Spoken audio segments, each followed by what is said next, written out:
Hello,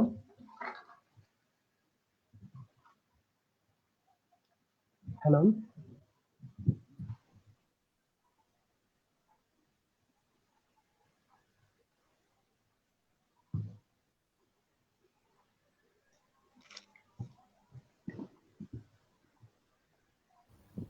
Habib আপু, আমরা লাইভে আছি। আশা করি কাছের সকল লিবিয়ান সুস্থ এবং নিরাপদে আছে। কোভিড-19 করোনা ভাইরাস বর্তমান বিশ্ব ত্রাসের একটি নাম।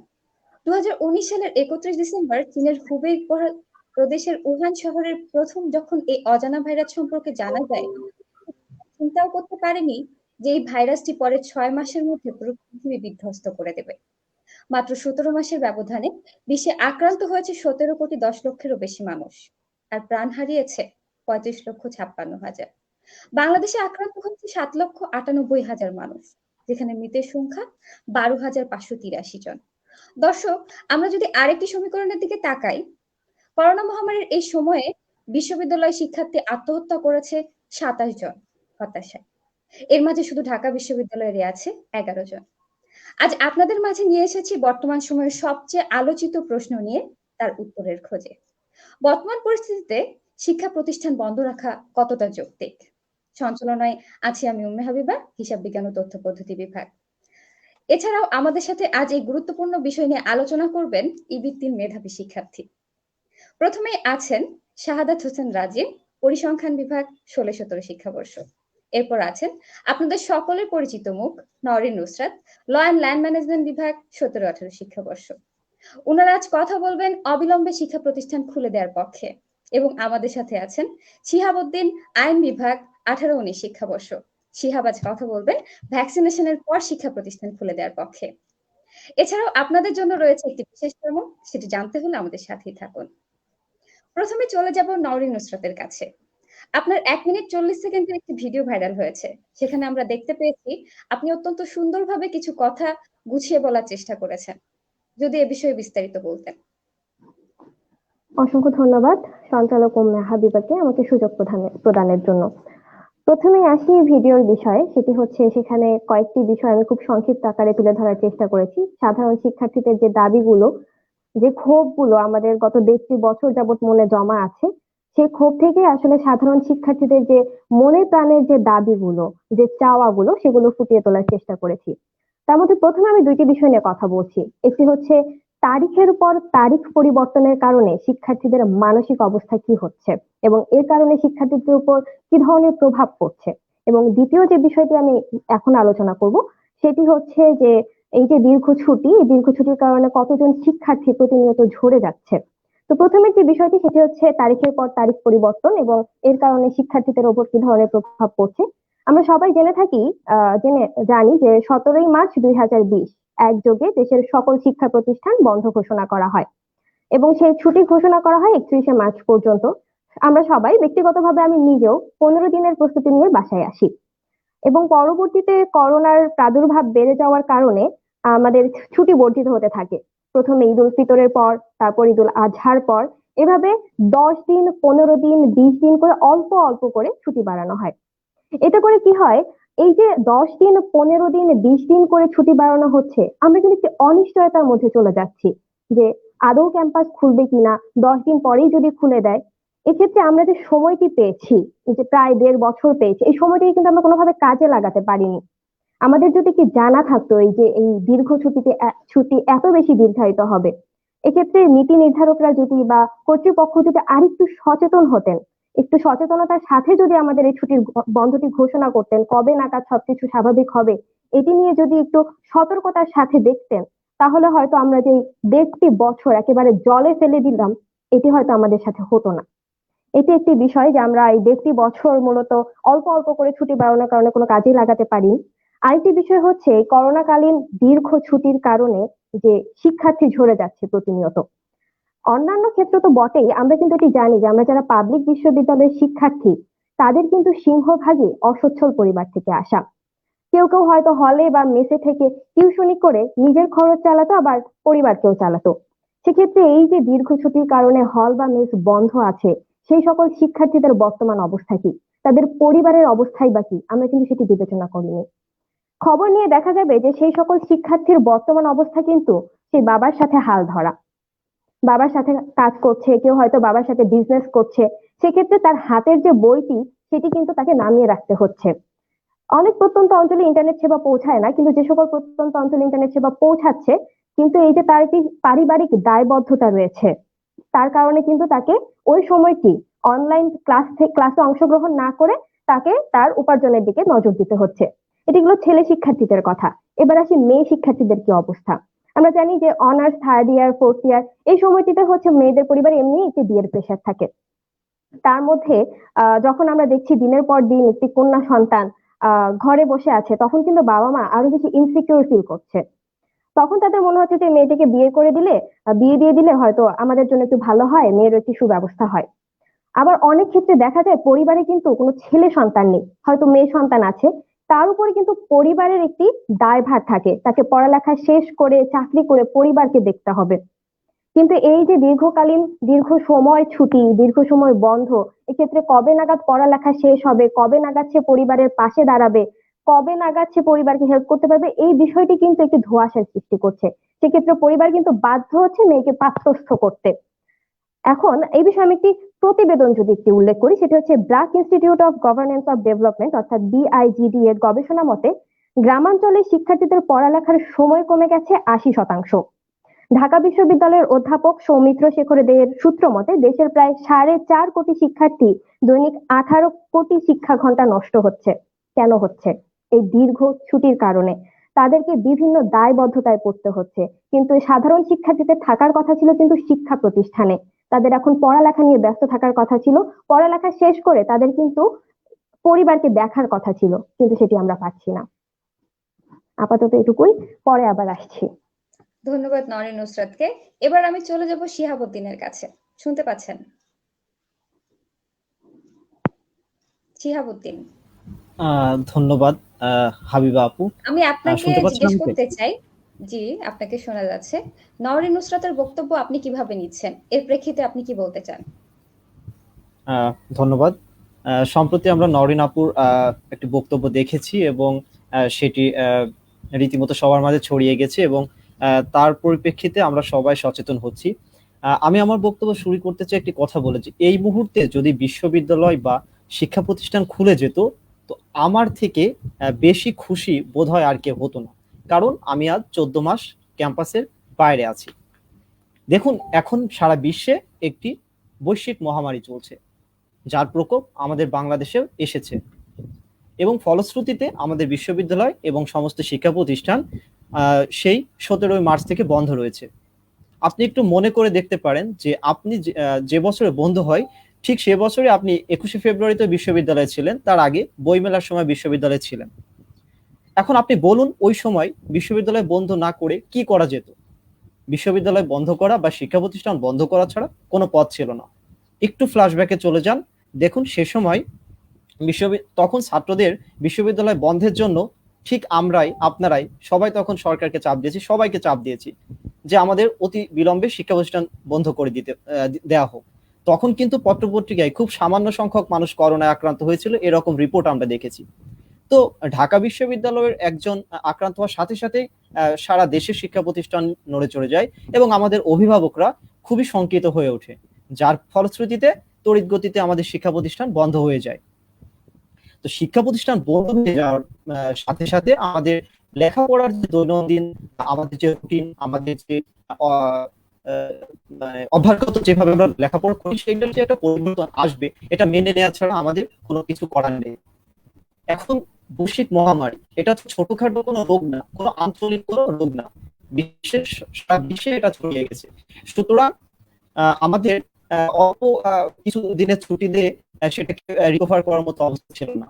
আপু যেরকম বললেন যে আমি একটু আপুর কথায় আসতে চাই, যে ডেট পরিবর্তন করা হচ্ছে পর পর। আচ্ছা, করোনা যে 1 মাস পরে বাংলাদেশ থেকে উধাও হয়ে যাবে, এর নিশ্চয়তা দিতে পারবে না। আবার করোনা যে 6 বছর পরে থাকবে না, এর নিশ্চয়তা দিতে পারবে না। 1 মাস 15 দিন 20 দিন পর আসলে আমরা কেউ নিশ্চয়তা দিতে পারছি না। আমাদের আইডিআর নিশ্চয়তা দিতে পারছে না, WHO নিশ্চয়তা দিতে পারছে না, কে নিশ্চয়তা দিতে পারছে না। তো যে জায়গায় নিশ্চয়তা দিতে পারছে না সেই জায়গায় তো আসলে অথরিটি বলি বা কর্তৃপক্ষ তারা কিভাবে আমাকে একটা নির্দিষ্ট সময়ের উপরে বলে দেবে যে এতদিন পরে শিক্ষা প্রতিষ্ঠান খুলবে। তো আমার যেটা শিহাবুদ্দিনকে আমি যদি একটি প্রশ্ন করি, সরি আমি ইন্টারাপ্ট করছি, আপনি জি নিজেই জি বলছেন যে এখন পর্যন্ত এটার কোনো নিশ্চয়তা নেই যে এখনো খুলে দেয়া যাচ্ছে না, কবে খুলে দেয়া যাবে বা কবে করোনা যাবে। তাহলে করোনা যতদিন যাবে না আমরা কি ততদিন শিক্ষা প্রতিষ্ঠান বন্ধ রাখবো? না না না, এটা তো অবশ্যই কোনো এইরকম কোনো সিদ্ধান্ত হতে পারে না, কারণ 2-3 বছর 4-5 বছর করোনা থাকলে তো শিক্ষা প্রতিষ্ঠান অতদিন বন্ধ করে রাখার অবকাশ নেই।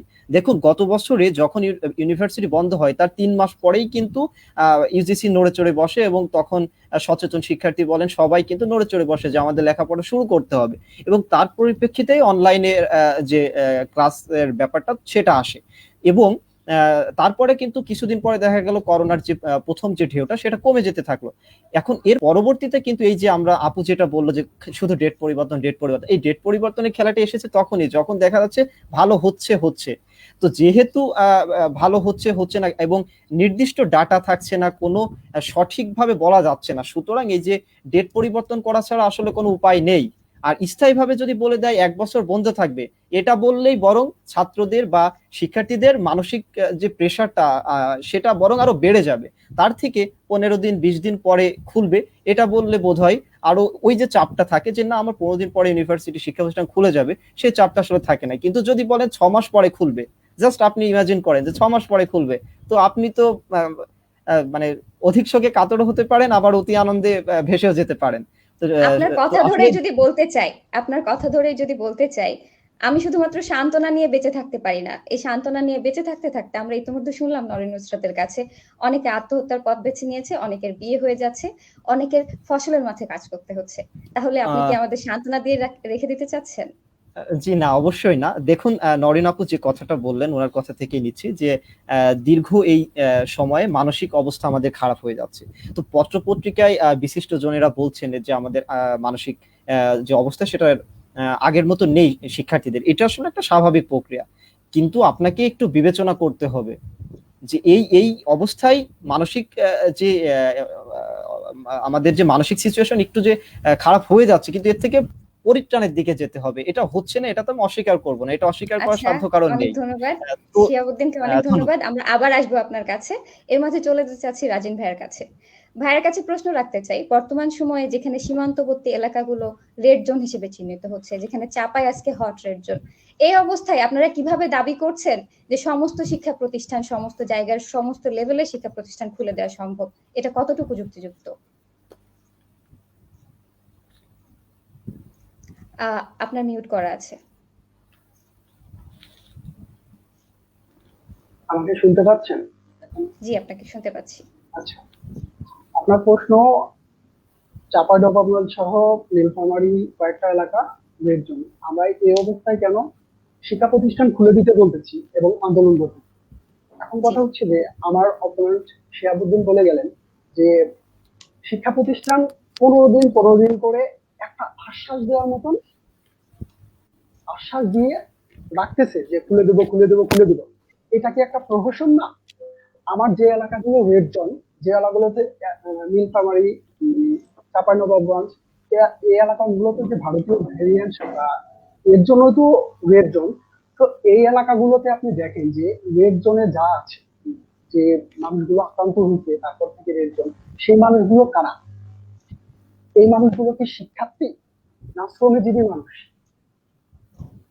আপনি দেখবেন যে এরা সবাই শ্রমজীবী মানুষ। এরা কেউ শিক্ষার সাথে বা শিক্ষা প্রতিষ্ঠানের সাথে জড়িত না। তাহলে আপনি শুধুমাত্র শিক্ষা প্রতিষ্ঠান কেন বন্ধ রাখতেছেন? তাহলে এই মানুষগুলো যে কাজ করে, মানে শ্রমজীবী কাজের সাথে জড়িত, সেই কাজগুলো, কনস্ট্রাকশন গুলো বন্ধ রাখেন। যে আপনার রাস্তাঘাট কথার সাথে একটু যুক্ত করতে যানবাহনের চাই। সাথে, দুঃখিত, আপনার আমাদের কথার শেষ সাথে একটু করতে যুক্ত দেন। করতে যে চাই। যানবাহন, মানে যানবাহন বা শ্রমিক যদি হয় শপিং মলে কাজ যদি করে, তাহলে সেগুলো বন্ধ করেন। শুধুমাত্র একটা জিনিস তো লকডাউনে রেখে হয় না। শুধুমাত্র শিক্ষার পিছনে তো মানে করোনা লাগে না। করোনা কোনো কিছুই বুঝে না। ব্যাপারটা হচ্ছে করোনা সার্বজনীন সবাইকে আক্রান্ত করবে। কিন্তু দেখা যাচ্ছে করোনার সিমটম যাদের ভিতর পাওয়া যাচ্ছে তারা কেউ শিক্ষার্থী না, কিন্তু ইভেন শিক্ষার্থীরাও কিন্তু মানে সেই সোসাইটিতে এক্সিস্ট করতেছে। বাট আপনারা বা আমাদের নীতি নির্ধারকরা, আমাদের রাষ্ট্র পিছিয়ে মানে কোনটার জন্য শিক্ষা প্রতিষ্ঠান বন্ধ রাখতেছে, যে সিদ্ধান্তগুলোর জন্য তার সবগুলো শিক্ষার্থীর ক্ষেত্রে খাটে না। বুঝতে পারছেন?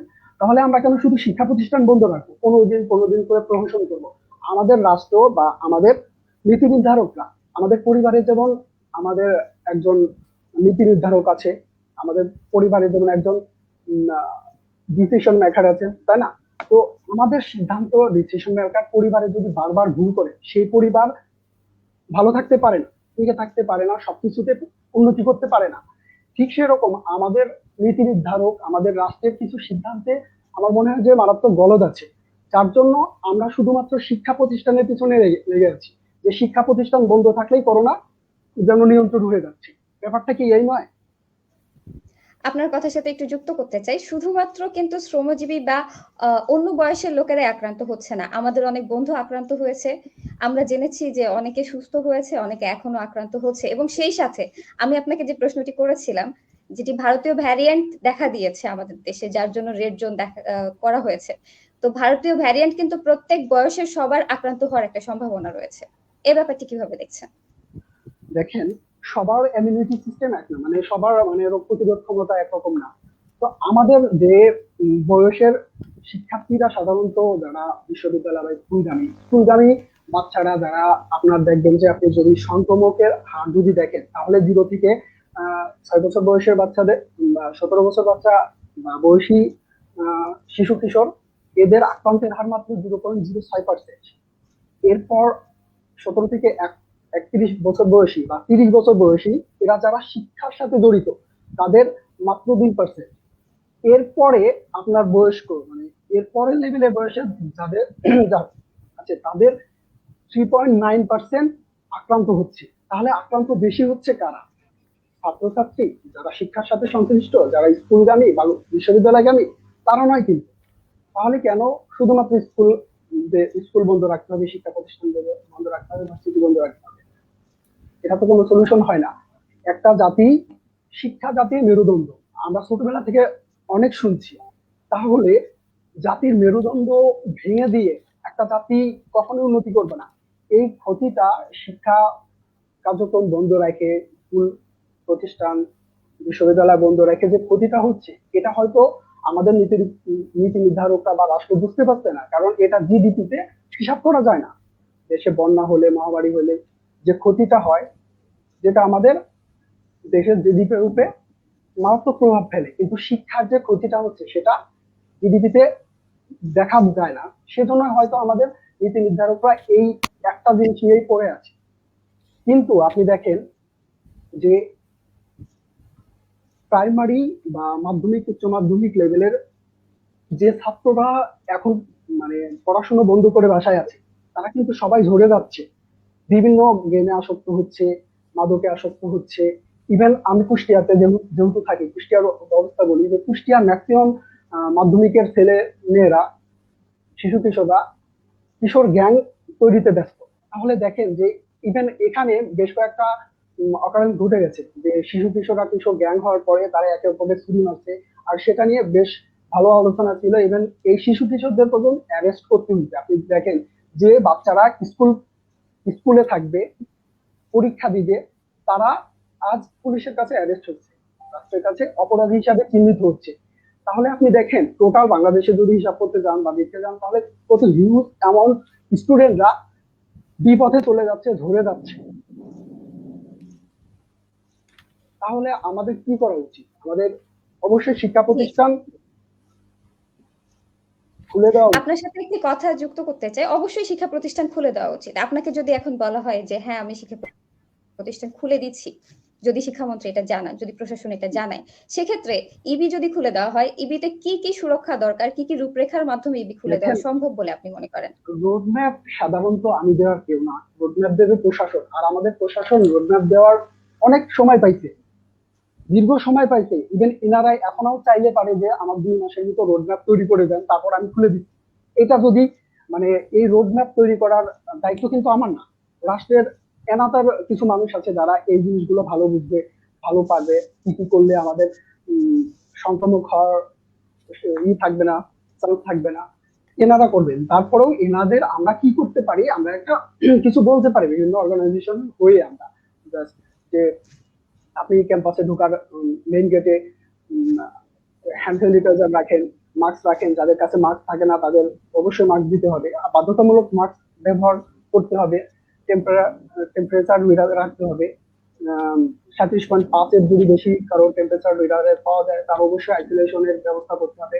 আমাদের হলগুলোর ঢেলে সাজাইতে হবে, মানে যে ব্যবস্থাগুলো আছে যেমন এই রুমে যে গাদাগাদি করে থাকা, সেগুলোর অন্যান্য রুম কোথায় স্পেস আছে যেগুলোতে আমরা বাড়াইতে পারি, যেমন ছেলেদের টিভি রুম, তারপর খেলার যে স্পেস গুলো আছে, খেলার যে রুম গুলো আছে, এগুলোতে আমাদের অবশ্যই কিছু সিট বর্ধিত করা উচিত। সেখানে আমাদের থাকার ব্যবস্থা কিছু করা হলো যাতে মানে কি করে না থাকা লাগে, অতিরিক্ত কয়েকজন করে না থাকা লাগে। দেখেন সিস্টেমটা হচ্ছে কি, ভার্সিটির ছেলেরা, বিশ্ববিদ্যালয়ে পড়ার ছেলেমেয়েরা সবচেয়ে সচেতন নাগরিক।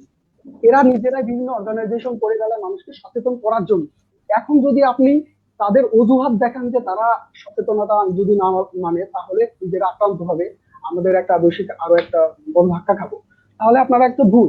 কারণ এখানে দেখেন সবচেয়ে সচেতন নাগরিক ভার্সিটি পড়ে, আমরা বুঝতে পারি যে বা বলতে পারি, সেখানে আপনি তাদের সচেতন না এই দোহাই দিয়ে কেন বিশ্ববিদ্যালয় বন্ধ রাখবেন, এটা আমার কাছে একদম অযৌক্তিক লাগে।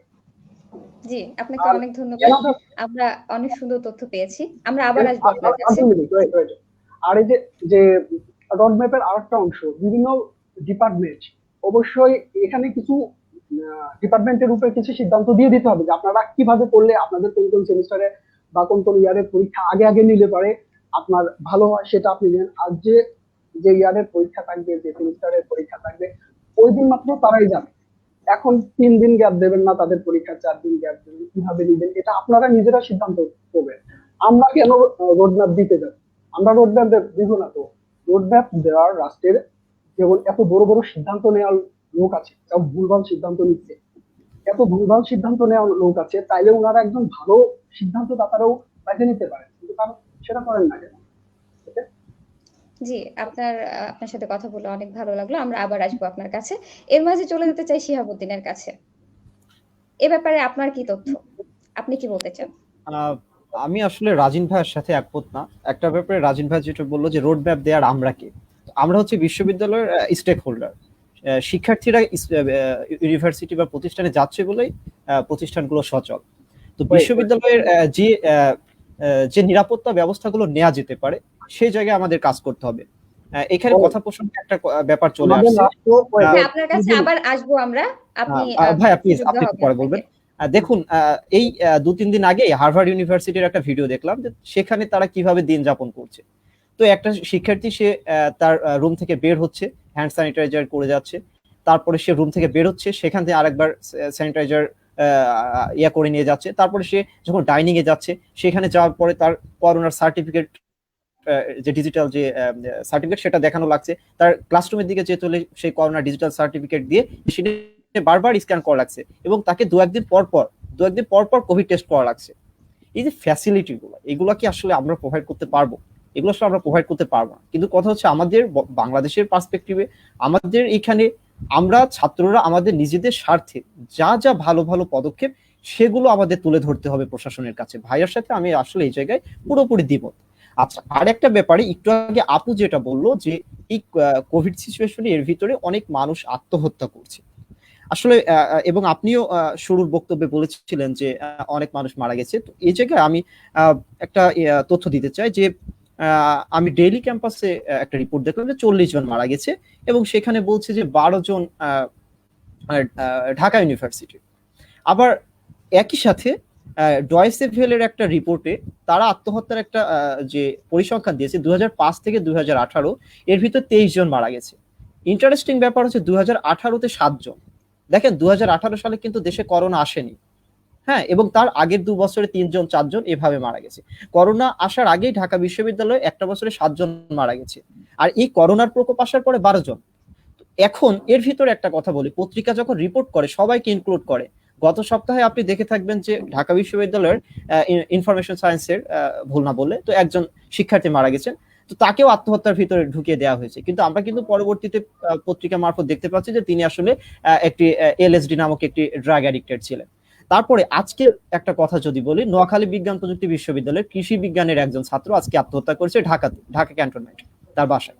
কথা হচ্ছে যে সেখানে কিন্তু আমরা পত্র পত্রিকায় যা পাচ্ছি, সে কিন্তু মানে সে যে করোনার সিচুয়েশনের কারণে ক্লাস করতে পারছে না, বিশ্ববিদ্যালয়ে যেতে পারছে না, সে বন্ধুদেরকে মিস করছে, এইরকম কোনো রকম কিছু সে কিন্তু রেখে যায়নি।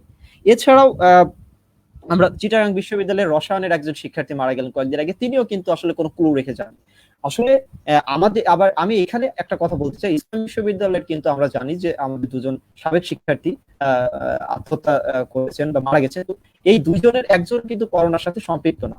এখানে আমি যেহেতু আমার বিশ্ববিদ্যালয়ের কথা জোর দিয়ে বলতে চাচ্ছি, সে দেখেন আমাদের এখানে 15-16 হাজার স্টুডেন্ট, এখানে কিন্তু তেমন কোনো কেস নেই।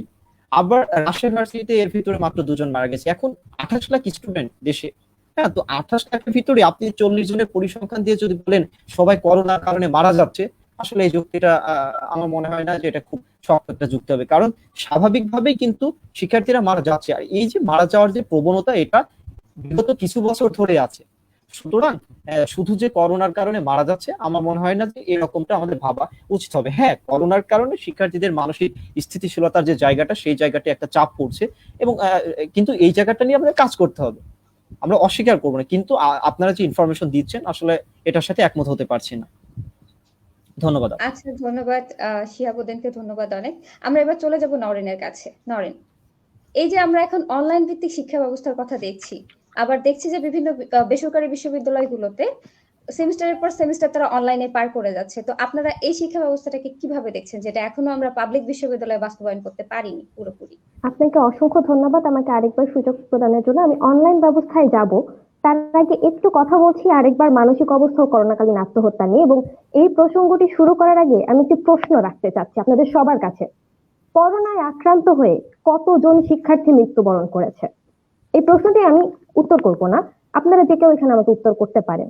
বাকি রইল যে শিহাব যে কথাটি বললো, আমার প্রিয় ছোট ভাই, যে 2018 সালে 7 জন মৃত্যুবরণ করেছে এবং আত্মহত্যা করে মৃত্যুবরণ করেছে, এবং 19-20-এ সেটি হচ্ছে 12 জন। আজকে নোয়াখালী বিজ্ঞান প্রযুক্তি বিশ্ববিদ্যালয়ের একজন শিক্ষার্থী ফারহানুজ্জামান রাকিন আত্মহত্যায় মৃত্যুবরণ করেছে। এখন কেউ কোনো ক্লু রেখে যাচ্ছে না, তার মানে তো এই না যে সে করোনার কারণে হতাশাগ্রস্ত নয়। ক্লু যখন রেখে যাচ্ছে না, এমনও তো হতে পারে যে করোনার প্রভাব তার উপর আছে। আমার নিজের সহপাঠী ইসলামী বিশ্ববিদ্যালয়ের শিক্ষার্থী শেখ ফাবিহা সুহা এবছরে প্রথম দিকে আত্মহত্যা করে। সে কোনো ক্লু রেখে যায়নি, কিন্তু আমরা যারা কাছের বান্ধবী, আমরা তো জানি যে সে কতটা হতাশ ছিল, কি নিয়ে হতাশ ছিল। সে ক্লু রেখে যায়নি, তার মানে এই না যে তার যে আত্মহত্যা, এর পেছনে কোনো করোনার কোনো প্রভাব নেই। এ বিষয়ে আমাদের ভাবার কোনো অবকাশ নেই। বাকি রইল যে হতাশার সংখ্যা, কতজন হতাশ আছে এই বিষয়ে আমরা একটু পরিসংখ্যান দেখি। সেটি হচ্ছে আচল ফাউন্ডেশনের তথ্য অনুযায়ী 2019 সালের তুলনায় 2020 সালে আত্মহত্যা বেড়েছে 44.36%। এর মধ্যে 20 থেকে 35 বছর বয়সী রয়েছেন 49% এবং 5 থেকে 19 বছর বয়সী 35%। আমরা সহজ হিসাব বুঝতেই পারছি এদের অধিকাংশ শিক্ষার্থী। একজন শিক্ষার্থী কখন হঠাৎ করে এই যে এইভাবে শিক্ষার্থীর আত্মহত্যার সংখ্যা হঠাৎ করে কেন বেড়ে যাচ্ছে, আমরা কিন্তু বুঝতেই পারছি যে এর পেছনে অবশ্যই এই যে দীর্ঘ ছুটির একটি প্রভাব প্রত্যক্ষ কিংবা পরোক্ষভাবে রয়েছে। আমরা কিন্তু এটি অস্বীকার করতে পারি না। আরো একটি পরিসংখ্যান যদি আমরা দেখি, যে যুক্তরাষ্ট্র ভিত্তিক গবেষণা প্রতিবেদন পুলসয়ের তথ্য অনুযায়ী 76% শিক্ষার্থী হতাশায় রয়েছেন, 71% উদ্বেগ এবং 70% মানসিক চাপের মধ্যে নিমজ্জিত। এই উদ্বেগ এবং চাপ গুলো কি শুধুমাত্র পরিবারে থেকেই হয়ে যাচ্ছে? হচ্ছে না তো। পরিবারে থাকলে মানুষের আরো বেশি স্বচ্ছন্দ থাকার কথা ছিল। যদি করোনার কোনো প্রভাব না থাকতো, দীর্ঘদিন শিক্ষা প্রতিষ্ঠান বন্ধ থাকার কোনো প্রভাব না থাকতো, তাহলে তো এই উদ্বেগ, এই মানসিক চাপগুলো আসতোই না। আমরা যদি পরিবারের সাথে সবাই হ্যাপি থাকতাম, সবাই যদি স্বাচ্ছন্দ্যে থাকতাম, তাহলে এই পরিসংখ্যানগুলো কিভাবে আসছে? এটি গেল হচ্ছে মানসিক অবস্থা ও করোনাকালীন আত্মহত্যা। এবং অনলাইনে যাওয়ার আগে আমি আরেকটু ফ্লোর নিয়ে নিচ্ছি, সেটি হচ্ছে আরেকটি বিষয়, আরেকটি আলোচিত বিষয় কথা বলার জন্য। সেটি হচ্ছে একটি আলোচিত বিষয়, আমাদেরকে সবসময় বলা হয় যে গণপরিবহন আর শিক্ষা প্রতিষ্ঠান কি এক? গার্মেন্টস শ্রমিক আর শিক্ষার্থীদের কি এক পাল্লায় মাপা যায়? এই প্রশ্নের সাথে আমি সম্পূর্ণ একমত যে গার্মেন্টস শ্রমিক আর শিক্ষার্থীদের কখনোই এক পাল্লায় মাপা যায় না। কারণ গার্মেন্টস শ্রমিকরা হচ্ছেন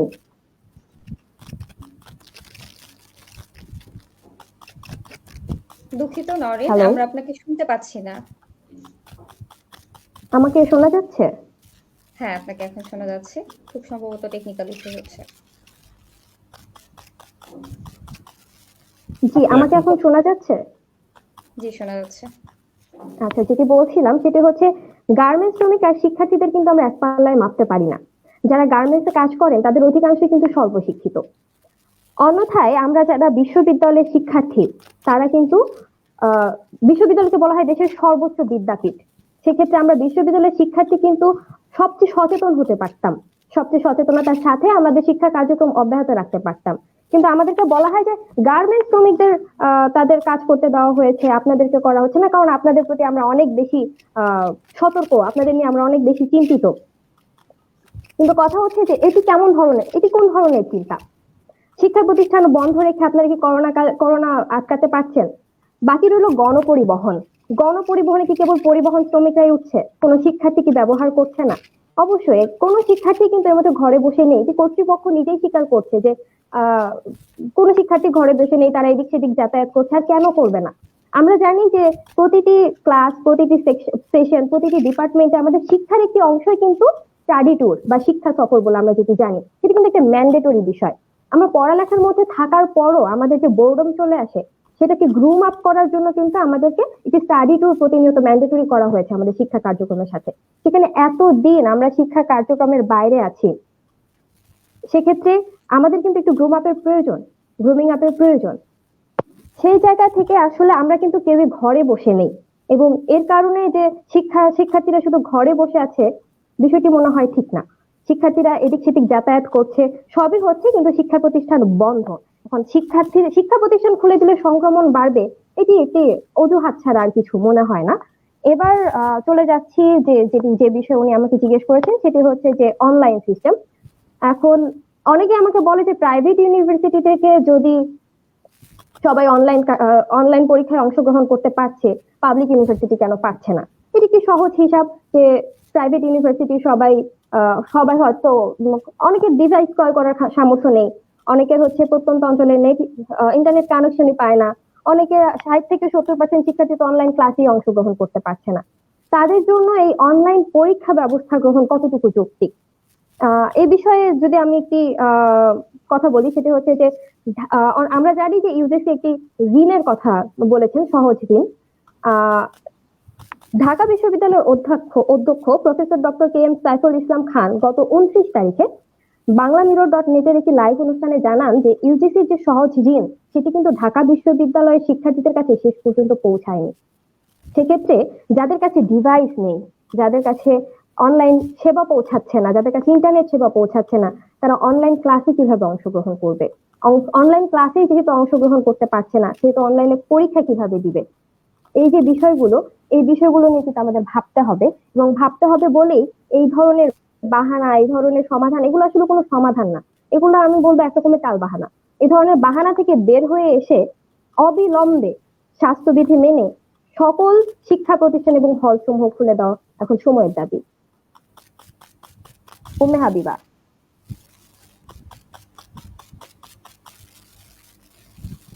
এবার আপু শুনতে পাচ্ছেন? হাবিবা আপু ডিসকানেক্ট হয়ে গেছে। আচ্ছা, আচ্ছা, আমি একটু কথা বলার সুযোগ চাই, যেহেতু রাজীব ভাই, আমি বলতে চাই, সেটা হচ্ছে যে শিয়াব বললেন যে এই যে ইউরোপের কথা টানলেন আপনি, ইউরোপের মানে শিক্ষা পদ্ধতি প্লাস হচ্ছে ইউনিভার্সিটির যাবতীয় ব্যবস্থা, যাতে করোনার সংক্রমণ না হয়, সবসময় করা হচ্ছে, পরীক্ষা করা হচ্ছে করোনা দিয়ে, তারপর নেগেটিভ, তারপর হ্যান্ড স্যানিটাইজার, মাস্ক, সবকিছু। আপনি দেখেন ইউরোপের সাথে বাংলাদেশের তুলনা করে লাভ নেই। ইউরোপের শিক্ষা পদ্ধতি, বাংলাদেশের শিক্ষা পদ্ধতি আলাদা। ইউরোপে শিক্ষা খাতে যে পরিমাণ বরাদ্দ হয় সেটা 20%, জাতীয় বাজেটের 20%-এর উপরে। বাংলাদেশের মাত্র 11 থেকে 12%, এর বেশি কখনো বরাদ্দ হয় না। আর জিডিপির হিসাব করলে ইউরোপে 4% থেকে 5%, আর বাংলাদেশ মাত্র 2%। শিক্ষা খাতে বাজেট যদি না বাড়ানো হয়, শিক্ষা খাতে বাজেট একটা বড় বিষয়, আপনি এটা ছোট করে দেখতে পারেন না। এখন আমাদের যে বাজেট, অবশ্যই শিক্ষা খাতে এবার আমাদের সামনে যে অর্থ বছর আসতেছে, অবশ্যই এই কথা মাথায় রাখা উচিত যে আমাদের করোনা কালীন এই সময়টা, পেন্ডেমিক টাইমটা আরো দীর্ঘ হতে পারে। সো আমাদের শিক্ষা কার্যক্রম যদি খুব দ্রুত তারা মানে ভালো করতে হয়, তাহলে আমাদের এই শিক্ষা বাজেট নিয়ে ভাবতে হবে। আর যেহেতু ইউরোপের সিনড্রোম আর বাংলাদেশের সিনড্রোম গুলো একরকম না, তাহলে ইউরোপের সাথে আমাদের তুলনা করে লাভ নেই। আর আমাদের রোডম্যাপের কথা যে আমরা কেন, আপনি বললেন যে আপনি শিক্ষার সাথে সংশ্লিষ্ট, তারপর সচেতন মানুষ, আপনি তো বলতে পারেন। আমি বলতে পারে সরকার আমার ভাবতেছে না। আমি যদি বললে সরকার ভাবলে বা আমলে নিলে আমার এই রাজপথে নামতে হইতো না আজকে।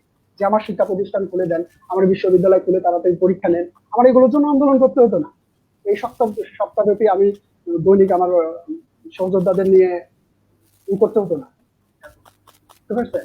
আর আত্মহত্যা, আত্মহত্যার ব্যাপারটা অবশ্যই ভাবনার ব্যাপার, যেটা আমার সহযোদ্ধা নরুন আপু বললেন। এটা কেউ মারা যাচ্ছে, সুইসাইড করছে, তার মানে এটা না যে সে এনাতার কারণে সুইসাইড করছে বা এটার জন্য যে করোনা দায়ী না, এটা আমরা সরাসরি বলতে পারি না। কারণ করোনার কারণে আমি হতাশ, আপনি আমাদের দেখলে কখনোই বুঝতে পারবেন না যে আমি হতাশ, কারণ আমি মারাত্মক প্রাণবন্ত একটা মানুষ। অথচ আমি কতটা টেনশনে আপনাদের শোনাই। আমার, আপনি হিসাব করতেছেন যে 1.5 বছর শিক্ষা প্রতিষ্ঠান বন্ধ, প্রায় 1.5 বছর বা 15 মাস। ওকে, তো আমি হিসাব করতেছি আমার 3 বছর শিক্ষা প্রতিষ্ঠান বন্ধ। কিভাবে? আমি সেকেন্ড টাইমার, আমার আগেই 1 বছর লস, ইয়ার লস।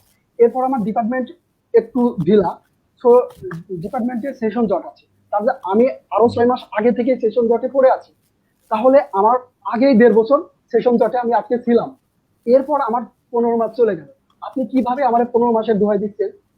আমি 15 মাসের সেশন জটে না, আমার 3 বছর অলরেডি লাইফ থেকে চাকরি প্রিপারেশন, এটা ওটা পড়াশোনায় শেষ করতে পারিনি, আমি অনার্সই শেষ করতে পারিনি। আমার 2020 সালের ভিতর অনার্স শেষ হওয়ার কথা ছিল। 21 সালে মাস্টার শেষ করে আমি বাইরে যাব, সেখানে 21 সালের ভিতর 20 সালের ভিতর মাস্টার্সই হয়নি। আমার 22 সালের ভিতরও অনার্স হচ্ছে না। বুঝতে পারছেন? 22 সালের ভিতর অনার্স হচ্ছে না। আপনি কিভাবে ভাবেন যে আমি ডিপ্রেশনে না? বিশ্ববিদ্যালয়ে এই যে আমার মতন অনেক ভুক্তভোগী ছেলে মেয়ে আছে, যারা এই 1.5 বছর প্লাস আরো 1 বছর পরে সেশন জটে পড়ে আছে, তাহলে তারা ডিপ্রেশনে না, আপনি বলবেন কিভাবে? হঠাৎ করে তারা একদিন সুইসাইড অ্যাটেম্প করলো, আপনি কিভাবে ভাববেন যে এটা মানে করোনার জন্য না, আর এখানে সে ডিপ্রেশনে নাই? জি, আমি এ আর একটা বিষয়ে কথা বলছি, রাজিন ভাইয়ের সাথে একদমই একমত। আহ, রাজিন ভাই, আপনার যদি বলা হয়ে থাকে। আচ্ছা, আপনি একটা কথা বলছিলেন যে পড়াশোনার অভ্যাসগত পরিবর্তন, মানে এখন শিক্ষা প্রতিষ্ঠান বন্ধ, তার মানে আমরা নিজেদের অভ্যাস মতো পড়াশোনা করে নেব, এটা কখনোই হয় না। আমাদের যে বাচ্চারা পরিবার শিক্ষা, মানে বাচ্চাদের প্রথম মা বাবা বাবা বলি, এরা হচ্ছে প্রথম শিক্ষক যদিও হয়ে থাকেন, আমাদের শিক্ষা প্রতিষ্ঠান খোলা না থাকলে, চালু না থাকলে, শিক্ষকরা বাচ্চাদের হোমওয়ার্ক না দিলে এই বাচ্চারা কখনোই পড়াশোনা করে না। আপনি আমার বাসার গল্প আমি জানি, আপনার বাসার গল্প হয়তো আপনি স্বীকার করবেন না, বাট এটাই সত্য যে আমাদের বাচ্চারা পড়াশোনা করতে বসে না। কবে স্কুল খুলবে, কবে তাদের ক্লাস হবে, শ্রেণী পাঠদান হবে, তারপর তারা পড়াশোনা করবে। আমার ভার্সিটির গল্প করি, আমার কাছে মনে হয় যে আমার বিশ্ববিদ্যালয় বন্ধ না, ইভেন কোনো পাবলিক বিশ্ববিদ্যালয় বন্ধ না, সেখানে সবকিছু চলতেছে, শুধু শ্রেণী পাঠদান চলতেছে না, বাচ্চারা পরীক্ষা দিতে পারতেছে না, আমরা পরীক্ষার হলে যাইতে পারতেছি না, ল্যাব পরীক্ষা দিতে পারতেছি না, আমাদের সেশন জটে আটকে আছি, আমরা বের হইতে পারতেছি না। বাকি সবকিছু প্রশাসনিক কাজকাম চলতেছে। ভিসি নিয়োগ, ভিসি স্যারের ম্যাচ শেষ হলে ভিসি নিয়োগ হচ্ছে। প্রশাসনিক অ্যানাদার পদে থাকা যে আমাদের স্যারেরা আছেন, প্রক্টর স্যার বলেন, তারপর ট্রেজারার স্যার বলেন, যাদের প্রশাসনিক সব কাজ কাম চলতেছে। আমি গত পরশুদিন আমাদের স্মারকলিপি জমা দেওয়া ছিল, আমি যখন প্রশাসনিক ভবনে ঢুকি, সিঁড়িতে যে পরিমাণ ভিড় আপনি চিন্তা করতে পারবেন না। তাহলে এনারা কি করোনা নিয়ে ভাবতেছেন না, বা এনাদের ক্ষেত্রে কি করোনা আক্রান্ত হয় না? শুধু শিক্ষা প্রতিষ্ঠানে এই বিশ্ববিদ্যালয়ের ছাত্রছাত্রীরা গেলে শুধু তখনই সমস্যা হবে। ব্যাপারটা আপনারা তো পরিকল্পনা আলাদা ভাবে আমাদের রাষ্ট্র নিতে পারে, আমাদের নীতি নির্ধারকরা নিতে পারেন, তো সেভাবে তো নিচ্ছেন না। যেটা আমি বলছিলাম যে প্রত্যেকটা ডিপার্টমেন্টের উপরে চেয়ারম্যান স্যারের উপরে এবং সিনিয়র টিচারদের উপরে বলে দিক যে আপনারা আপনাদের পরিকল্পনা মতন নেন, কিভাবে নিলে স্বাস্থ্যবিধি মেনে পরীক্ষা নেওয়া যায়, ল্যাব নেওয়া যায়, আপনারা সেটা করেন। কই আমাদের রাষ্ট্রতে এরকম কোনো নীতি নির্ধারণ দিয়ে দিচ্ছে না, আমাদের নীতিমালা। আমরা বারবার দেখছি যে ইউজিসি থেকে কোনো একটা জিনিস বললো যে বিশ্ববিদ্যালয়ের প্রত্যেকটা ডিপার্টমেন্টের ছাত্রছাত্রী আপনি শিক্ষকরা চাইলে পরীক্ষা নিতে পারে, এরকম সিদ্ধান্ত বেশ কয়েকবার হয়েছে। এখন আমরা আমাদের ডিপার্টমেন্টের চেয়ারম্যান স্যারের কাছে ফোন দিলে বলে যে আমরা উপরে কথা বলতেছি, চিঠি চালাচালি হচ্ছে, সঠিক কোনো নিউজ আসতেছে না। উপরে ভিসি স্যার বা ট্রেজারার স্যারদের সাথে যোগাযোগ করলে বলে যে ইউজিসি থেকে কিছু বলবে, আমাদের কিছু বলে নাই। এরপর ইউজিসির সাথে কথা বলতে গেলে উপরে যারা কথা বলতেছে তারা বললে পারে, বা ওনাদের সাংবাদিকদের প্রশ্ন উত্তরে ওনারা বলেন যে আমাদের শিক্ষা মন্ত্রণালয় থেকে কিছু বলতেছে না। শিক্ষা মন্ত্রণালয়ের কোনো প্রশ্ন করলে সাংবাদিকরা ওনা বলেন আমাদের প্রধানমন্ত্রী সঠিক কোনো কথা বলতেছেন না। সেখানে আপনি আমার কাছ থেকে কিভাবে রোডম্যাপ, কিভাবে আমি এই কথা বলতে পারি, এই কথা দাবি করেন? তো এগুলো অবান্তর, একদমই অবান্তর কথা। বৈশ্বিক মহামারী, আমাদের জাতিসংঘ বলছেন যে করোনা একটা বৈশ্বিক মহামারী, যেটা আপনি আপনার কথাবার্তা শুরুতে আপনি বলছেন, আপনার আলোচনার শুরুতে। আমরা নিজেরাও মানি এবং জানি এবং বুঝি যে করোনা একটা বৈশ্বিক মহামারী যা দীর্ঘদিন থাকবে। এখন এই যে দীর্ঘদিন থাকবে, তার জন্য কি আমরা দীর্ঘদিন শিক্ষা প্রতিষ্ঠান বন্ধ রাখবো? আমাদের নীতি নির্ধারকদের সিদ্ধান্তে অনেক ভুল আছে, যা আমি আগেও বলছি। করোনার জন্য আমাদের যানবাহন বা রাস্তাঘাটের অবস্থা কি করে রাখছে, যে এক এলাকা থেকে আরেক এলাকা যাইতে গেলে আমরা সরাসরি যাইতে পারি না, ভাড়া ডাবল, সেটাও মেনে নিলাম। ওখানে স্বাস্থ্যবিধি মেনে নেওয়া হয় না, পাশাপাশি সিটেও সবাই বসতে হয়, কিন্তু ভাড়া ডাবল। অথচ এইটা নিয়ে দুই একটা মানে হাইওয়েতে চেকিং করলেও আমাদের ছোট ছোট হাইওয়ে গুলোতে বা ছোট দূরত্বের পথগুলোতে এগুলো দেখতেছে না, প্রশাসন দেখতেছে না। প্রশাসনের দায়িত্ব আছে হয়তো, বাট দেখতেছে না বা খোঁজ দিতে আসে না। আমার বাসায় এখান থেকে খুব অল্প, আমি ঈদে যখন বাসায় যাই, আমি আমার গল্পটা বলি, আমার মধ্যবিত্তের গল্প, যেখানে আমার ভাড়া আমার বাসায় যাইতে মাত্র খুবই 100 টাকারও নিতে লাগে, সে টাকা প্রায় 200 টাকা লাগে, সেটাও সমস্যা না। এখন সিদ্ধান্ত হচ্ছে কি, যে আমার ডিভিশন হচ্ছে এখান থেকে কিছু দূর যায় আর একটু মানে রাজবাড়ী যেহেতু কুষ্টিয়া সাইডে যায়, ওখানে একটা অস্থায়ী বাস স্টপ করছে, সেখানে এই বাস থেকে নামে আরেক বাসে উঠতে হয়। আপনি একটা ব্যাপার দেখেন যে মানুষ এক জেলা থেকে আরেক জেলা যাইতে পারতেছে, কিন্তু যানবাহন যাইতে পারতেছে না। এটা কি হাস্যকর একটা ব্যবস্থা, যে আমাদের যানবাহন কি করোনা বয়ে বেড়াচ্ছেন, না মানুষ করোনা বয়ে বেড়াচ্ছেন? তাহলে এই সিদ্ধান্ত যারা নিতে পারে তাদের মাথায় আমি জানি না ঘিলু কোথায় নিয়ে গুনারা ঘোরেন, এটা নিয়ে বেশি বাজেভাবেও বলা যায় না। আমাদের নীতি নির্ধারকদের সব সিদ্ধান্তেই গোলদ আছে। ঠিক এমনি আমাদের শিক্ষা প্রতিষ্ঠানে একটা সুনির্দিষ্ট নিয়মে স্বাস্থ্যবিধি মেনে খুলে দেওয়া যায়, এই সিদ্ধান্ত ওনারা চাইলেই পারেন। ওনাদের এই সিদ্ধান্ত নিয়ে আমাদের দাবি যে 1 জুনের মধ্যে শিক্ষা প্রতিষ্ঠান খুলে দেওয়া দেন। আমরা পরীক্ষা দিতে চাই, আমরা আমাদের পরিবারের স্বপ্ন পূরণ করতে চাই। ধন্যবাদ।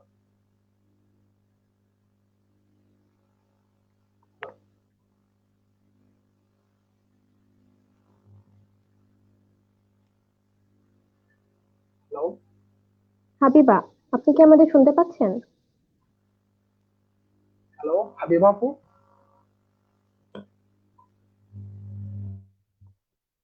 হাবিবা, আপনি আমাদের শুনতে পাচ্ছেন? আমার মনে হয় হাবিবা আপু শুনতে পাচ্ছেন না। আহ, আবার শিয়াবু চলে গেলেন। হ্যালো হাবিবা আপু, হাবিবা ডিসকানেক্ট হয়ে গেছে।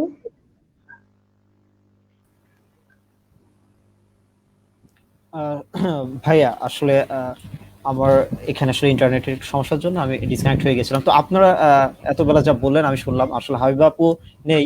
তো আসলে এক্ষেত্রে আমি বলতে চাচ্ছি যে বললেন যে আমাদের যে কর্তৃপক্ষ তারা আসলে চাচ্ছেন না বা তারা ঠিকভাবে নীতি নির্ধারণ করতে পারছেন না বলে আপনারা রাস্তায় আসছেন। আসলে ব্যাপারটা এরকম না। অথরিটি কর্তৃপক্ষ বলি বা নীতি নির্ধারক যাই বলি, তারা চেয়েছে শিক্ষা প্রতিষ্ঠান বন্ধ বলেই কিন্তু আমরা এখনো বেঁচে আছি।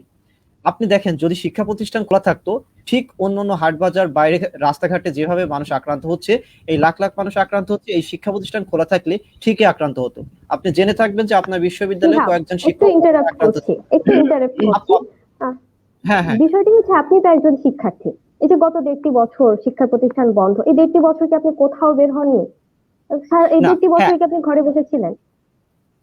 না অবশ্যই না, কিন্তু কথা হচ্ছে বের হতে হলে আমাকে স্বাস্থ্যবিধি মেনে বের হতে হচ্ছে, আমাকে নিয়মিত এক্স্যাক্টলি, সাবান দিয়ে হাত ধুতে হচ্ছে, এক্স্যাক্টলি, হ্যান্ড আমরা তো স্যানিটাইজ করতে স্বাস্থ্যবিধি হচ্ছে আমাকে, মেনেই শিক্ষা সেভাবে বের প্রতিষ্ঠান হতে খুলে হচ্ছে। দিতে কিন্তু বলছি। হ্যাঁ আমরা তো না শিক্ষা স্বাস্থ্যবিধি মেনেই প্রতিষ্ঠান, শিক্ষা প্রতিষ্ঠান খুলতে বলছি। হ্যাঁ স্বাস্থ্যবিধি মেনে শিক্ষা প্রতিষ্ঠান, আর আমরা বলছি যে টিকাদানের পরে শিক্ষা প্রতিষ্ঠান খোলার কথা। হ্যাঁ আপনাদের সাথে আচ্ছা, আমাদের সংঘর্ষটা হচ্ছে টিকাদানের এই পরে, জায়গায়। হ্যাঁ, আচ্ছা এই প্রসঙ্গে আমরা আসবো। দেখুন, ঠিক আচ্ছা আছে, ঠিক আছে। তো ব্যাপারটা হচ্ছে যে আমাদের আপনি একটু আগে বললেন যে গার্মেন্টস কারখানা, গার্মেন্টস এর যারা কাজ করছে বা শ্রমজীবী মানুষ বাইরে কাজ করছে তাদের সাথে আপনি আমাদের শিক্ষার্থীদের মেলাচ্ছেন না।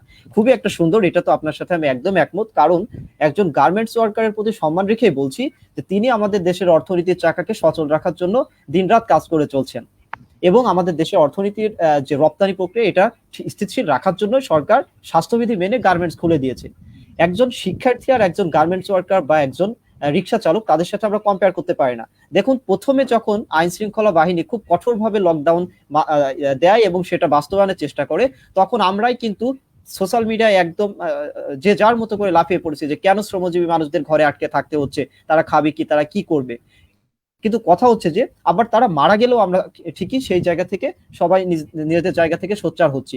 আসলে আমরা কেউই চাই না একজন মানুষ করোনা আক্রান্ত হয়ে মারা যাক, এবং আমরা কোনো সমাজে যারা শ্রমজীবী বা যাদেরকে জীবিকার তাগিদে বের হতে হচ্ছে তাদের সাথে আমরা কখনোই শিক্ষার্থীদের তুলনা করতে পারি না। কিন্তু এক্ষেত্রে একটা জিনিস বাস্তবিক অর্থে এটাই সত্য যে একজন শিক্ষার্থীর পিছিয়ে রাষ্ট্রের লাখ লাখ টাকা বিনিয়োগ, একজন মেডিকেল শিক্ষার্থীর পিছিয়ে লাখ টাকা বিনিয়োগ। আমি যদি পরিসংখ্যান ধরে বলি, আমার ইসলাম বিশ্ববিদ্যালয়ের একজন শিক্ষার্থীর পিছিয়ে এই 2019 সালের ইউজিসি রিপোর্টে 1,01,315 টাকা বিনিয়োগ, এবং বাংলাদেশ এগ্রিকালচারাল বিশ্ববিদ্যালয়ে 3,64,485 টাকা, বুয়েট 1,77,774 টাকা করে বিনিয়োগ করছে। দেখুন, এই বিনিয়োগ সরকারের, এই বিনিয়োগ রাষ্ট্রের। আপনি দেশের একজন সম্পদ, আপনাকে বেঁচে থাকতে হবে, এই মহামারীতে আপনাকে টিকে থাকতে হবে। আপনি যেমন রাষ্ট্রের সম্পদ, ঠিক আপনি তেমনই আপনার পরিবারের সম্পদ। আপনার নিজের একটা ভবিষ্যৎ আছে, আপনার এই জায়গাতে আপনাকে তো বেঁচে থাকতে হবে। রাজিন ভাইয়া যেমন বললেন যে তিনি ডিপ্রেসড হয়ে যাচ্ছেন, 14 মাস ক্যাম্পাস বন্ধ।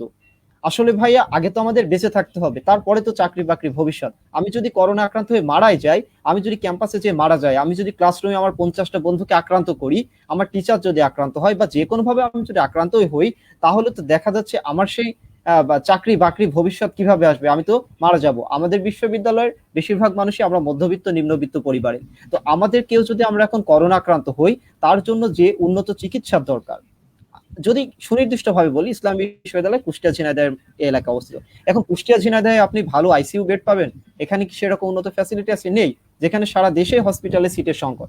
সুতরাং আমাদের এই জায়গায় নিজেদের, আর একটু আগে আপনি নিজেই বললেন যে শিক্ষার্থীরা সচেতন নাগরিক, নিঃসন্দেহে শিক্ষার্থীরা সচেতন নাগরিক, কিন্তু আমরা এও দেখতে পাচ্ছি বিভিন্ন আন্দোলন, বিভিন্ন ব্যানারে তারা যখন দাঁড়াচ্ছেন তাদের মুখে মাস্ক থাকছে না, এবং তারা একসাথে অনেক মানুষ হয়ে তারা দাঁড়াচ্ছেন। ঠিক আপনি যে ঠাট্টা বা মশকরাটা বাসের মানুষদের নিয়ে করছেন, রাস্তাঘাট মানুষদের নিয়ে করছেন, এই ঠাট্টা মশকরাটা অন্যরাও আমাদের শিক্ষার্থীদের নিয়ে করছে যে তোমরা শিক্ষার্থীরা এত মানুষ একসাথে কেন গ্যাদারিং করছো।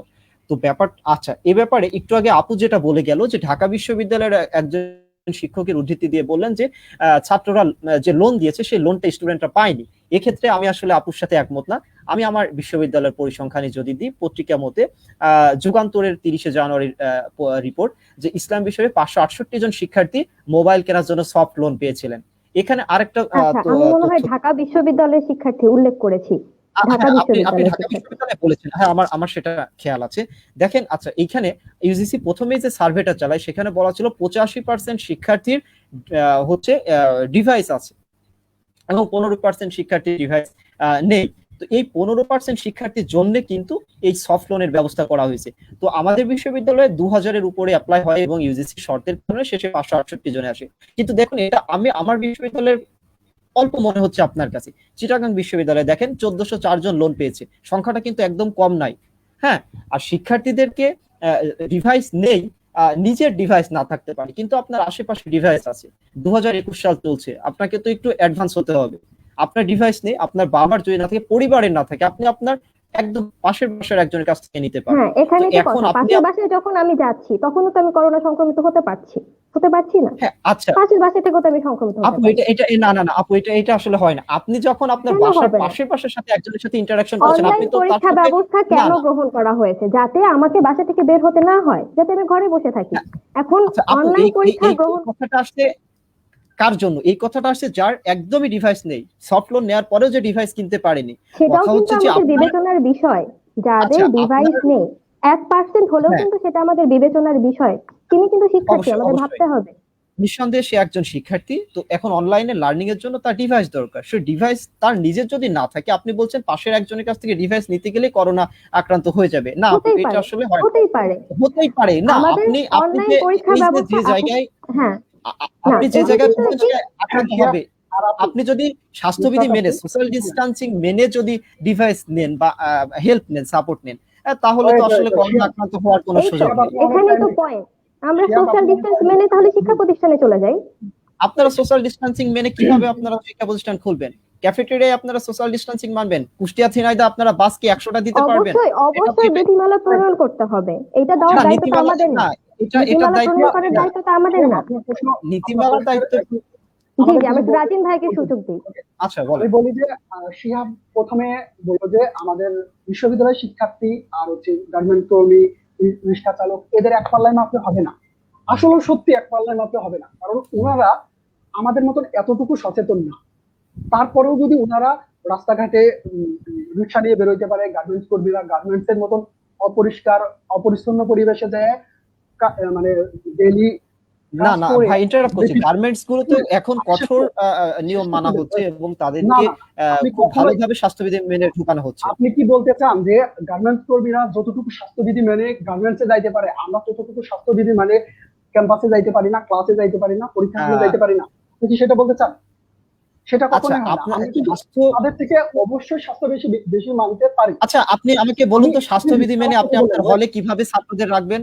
হলে কিভাবে স্বাস্থ্যবিধি মেনে ছাত্ররা থাকবে? আমি সেটা অলরেডি বলেছি যে কিভাবে হলে ছাত্রদের রাখবো।